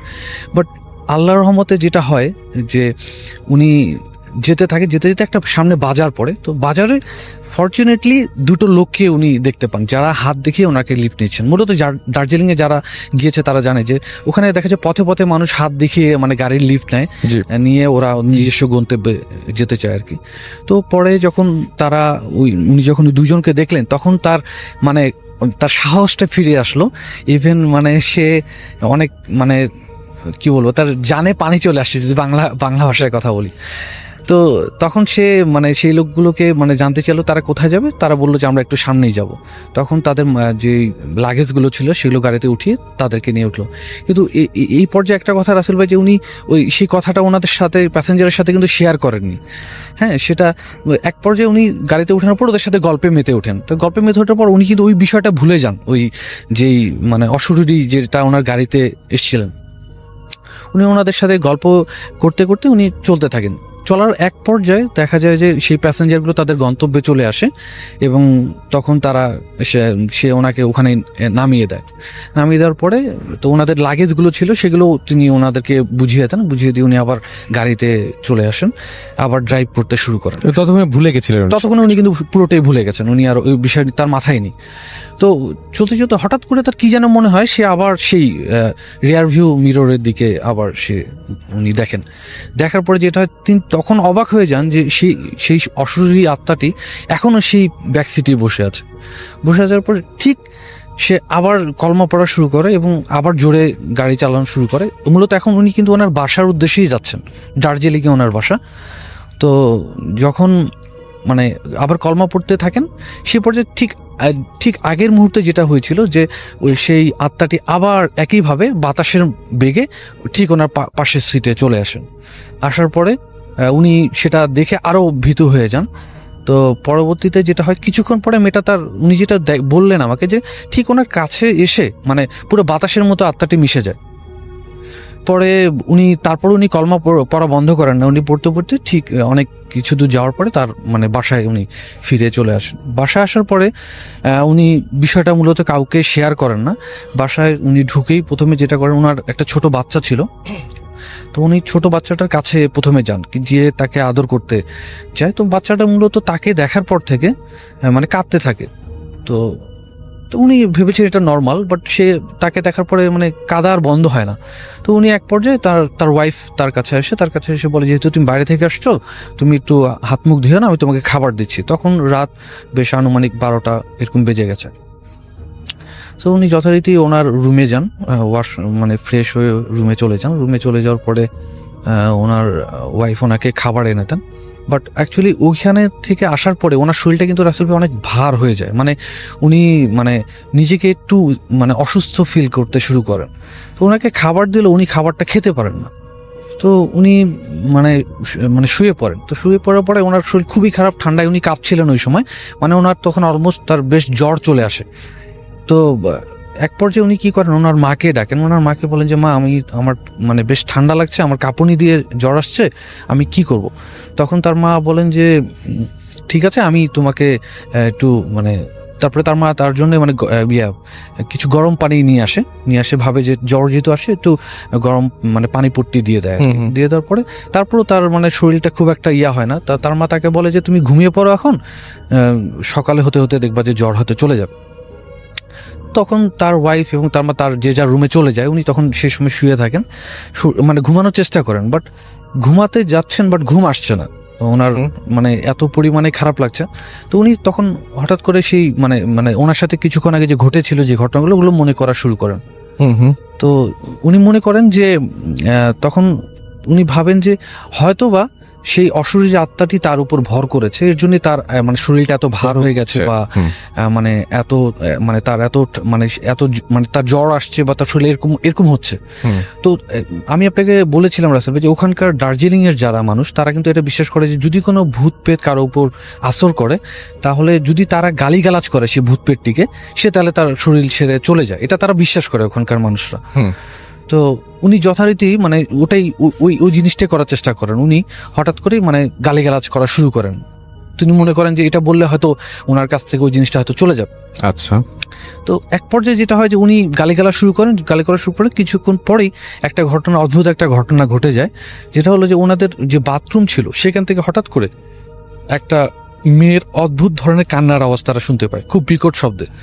এই শব্দটা শুধু উনি না, ওনার বাসার সবাই শুনতে পান। তো সবাই যে যার রুম থেকে দৌড়ে চলে আসে। তো ওনারা প্রথমে বাথরুম থেকে যেহেতু শব্দটা আসছিল, তো ওরা বাথরুমে প্রথমে গিয়ে চেক করে যে কি হচ্ছে, বাথরুমে কি মানে কি জিনিসটা কি। তো ওনারা বাথরুম খুলে দেখে যে বাথরুমে মানে কেউ নেই। তো ওনারা তারপরে ওনার ওয়াইফ, ওনার মা, ওনার ছেলের রুমে যায়। ছেলের রুমে গিয়ে দেখে যে ছেলে ওই সময় কিন্তু সে সেন্সলেস হয়ে গেছে, মানে সে শুয়ে আছে মেঝেতে। তো তারা অবাক হয়ে যায় যে মানে বিষয়টা কি, মানে এরকম চিৎকার একটা সাউন্ড আসছে, বাট তার ছেলেও এখন মানে সেন্সলেস, কথা বলছে না। তো তারা সকাল হওয়া পর্যন্ত মূলত ওয়েট করে। তা যখন সকাল হয়ে যায় মানে ভোরবেলা, তখন তার তখন সেন্সটা ফিরে আসে। তখন তারা তাকে জিজ্ঞেস করে যে মানে তোমার কি হয়েছিল। তখন সে তাদের সাথে শেয়ার করে যে রাতের বেলা একটা হয়েছিল, এরপর থেকে আমি এখন মানে কিছুই জানি না, রাতে আমি কখন হয়ে গেছে, কি হয়েছে। তো তারা তখন ঠিক করে যে তাকে তাদের এলাকার যে ইমাম সাহেব ছিলেন, তাকে তার কাছে তারা নিয়ে যান। আচ্ছা। যখন তারা নিয়ে যাওয়ার পরে ইমাম সাহেব ওনাকে তখন জিজ্ঞেস করে যে মানে আপনার সাথে কি হয়েছিল গত রাতে। তো উনি পুরো ঘটনাটাই শেয়ার করেন তখন। হ্যাঁ, জি, ওনার সাথে যেই ঘটনাগুলো হয়েছে। তো ইমাম সাহেব পুরো ঘটনাটা শোনার পরে উনি মানে ওনাদেরকে যেটা বলেন যে অ্যাকচুয়ালি ওনার সাথে মানে যে জিনিসটা এসেছিল সেই জিনিসটা খুব একটা মানে ভালো জিনিস ছিল না, সে তার বড় একটা ক্ষতি করে ফেলতে পারতো। তো আল্লাহ তাকে মানে সেভ করেছেন ওনার ভাষা অনুযায়ী। তো উনি তারপরে ওনাকে মানে একটু ঝাড়ফুঁক দিয়ে দেন, পানি পোড়া, তেল পরা পরিয়ে ওনাকে বলেন যে এখন উনি যাতে বাসায় নিয়ে যায় তাকে। উনি রাসেল ভাই যেটা হচ্ছে যে উনি তারপরে বাসায় তার ফ্যামিলি তাকে নিয়ে যায়। তো উনি এতটাই অসুস্থ হয়ে গিয়েছিলেন যে নিজের শরীর মানে নিজে যে হেঁটে যাবে এই শক্তিটা তার ছিল না। তাকে নিয়ে যাওয়ার পরে বাসায় উনি যাওয়ার পরে উনি তখনও অসুস্থ। উনি অলমোস্ট আমাকে যেটা বলেছিলেন যে 20 দিন উনি বিছানা থেকে উঠতে পারেননি, এতটাই অসুস্থ ছিলেন। এরপরে তো 20 দিন পরে উনি আস্তে আস্তে সুস্থ হতে শুরু করেন। তা এক পর্যায়ে যেটা হয় যে উনি মানে পুরোপুরি সুস্থ হয়ে যান, তখন উনি মানে মানে আবার তার জিপ মানে গাড়ি চালানো শুরু করেন। অ্যাকচুয়ালি উনি বলেছিলেন যে অ্যাকচুয়ালি এই গাড়িটিই তার সম্বল, কারণ গাড়ি না চালালে তো সংসার চলবে না, এটা একটা ওনার ইয়া ছিল। তো উনি এখনও সেই পথ দিয়েই মানে চলাচল করেন, এবং এরপরও নাকি উনি অনেক কিছুই মানে দেখেছেন ওই জায়গায়, যে জায়গাটা। আর যে জায়গাটা মূলত রাসেল ভাই ঘটনাটা ঘটেছিল ওটা কিন্তু একটা হন্টেড, মানে ওখানে এলাকার লোকজন যারা বলে তারা বলে যে ওখানে অনেক মানুষদেরকে মেরে ফেলে দেওয়া হতো, মানে ওটা একটা জঙ্গলের মতো ছিল পাহাড়ের পাশে। সো যার জন্যই ওই এলাকাটায় মানে কেউ নর্মালি মানে মানে একা কেউ যেত না। সো তখন উনি ওই সেই গাড়ি চালানো তো শুরু করে দিলেন। তো এরপর থেকে উনি, যেটা আমি অফ ইয়ার আপনাকে বলেছিলাম যে উনি মানে এরপর থেকে উনি যখনই কোনো একা মানে যেতে শুরু করেন তখন উনি মানে সিগারেট খাওয়া শুরু করে দেন। আচ্ছা। আমি আবার জিজ্ঞেস করেছিলাম যে কেন আপনি সিগারেট কেন মানে মানে খাচ্ছেন। উনি বলেন যে আসলে উনি বিশ্বাস করেন এটা যে মানে আগুন জাতীয় জিনিসকে এই ধরনের মানে ভূত পেতরা ভয় পেয়ে থাকে, এগুলো দেখলে তারা আসবে না। তো এখনো ওনার নাকি মানে যখনই ওই জোনটা দিয়ে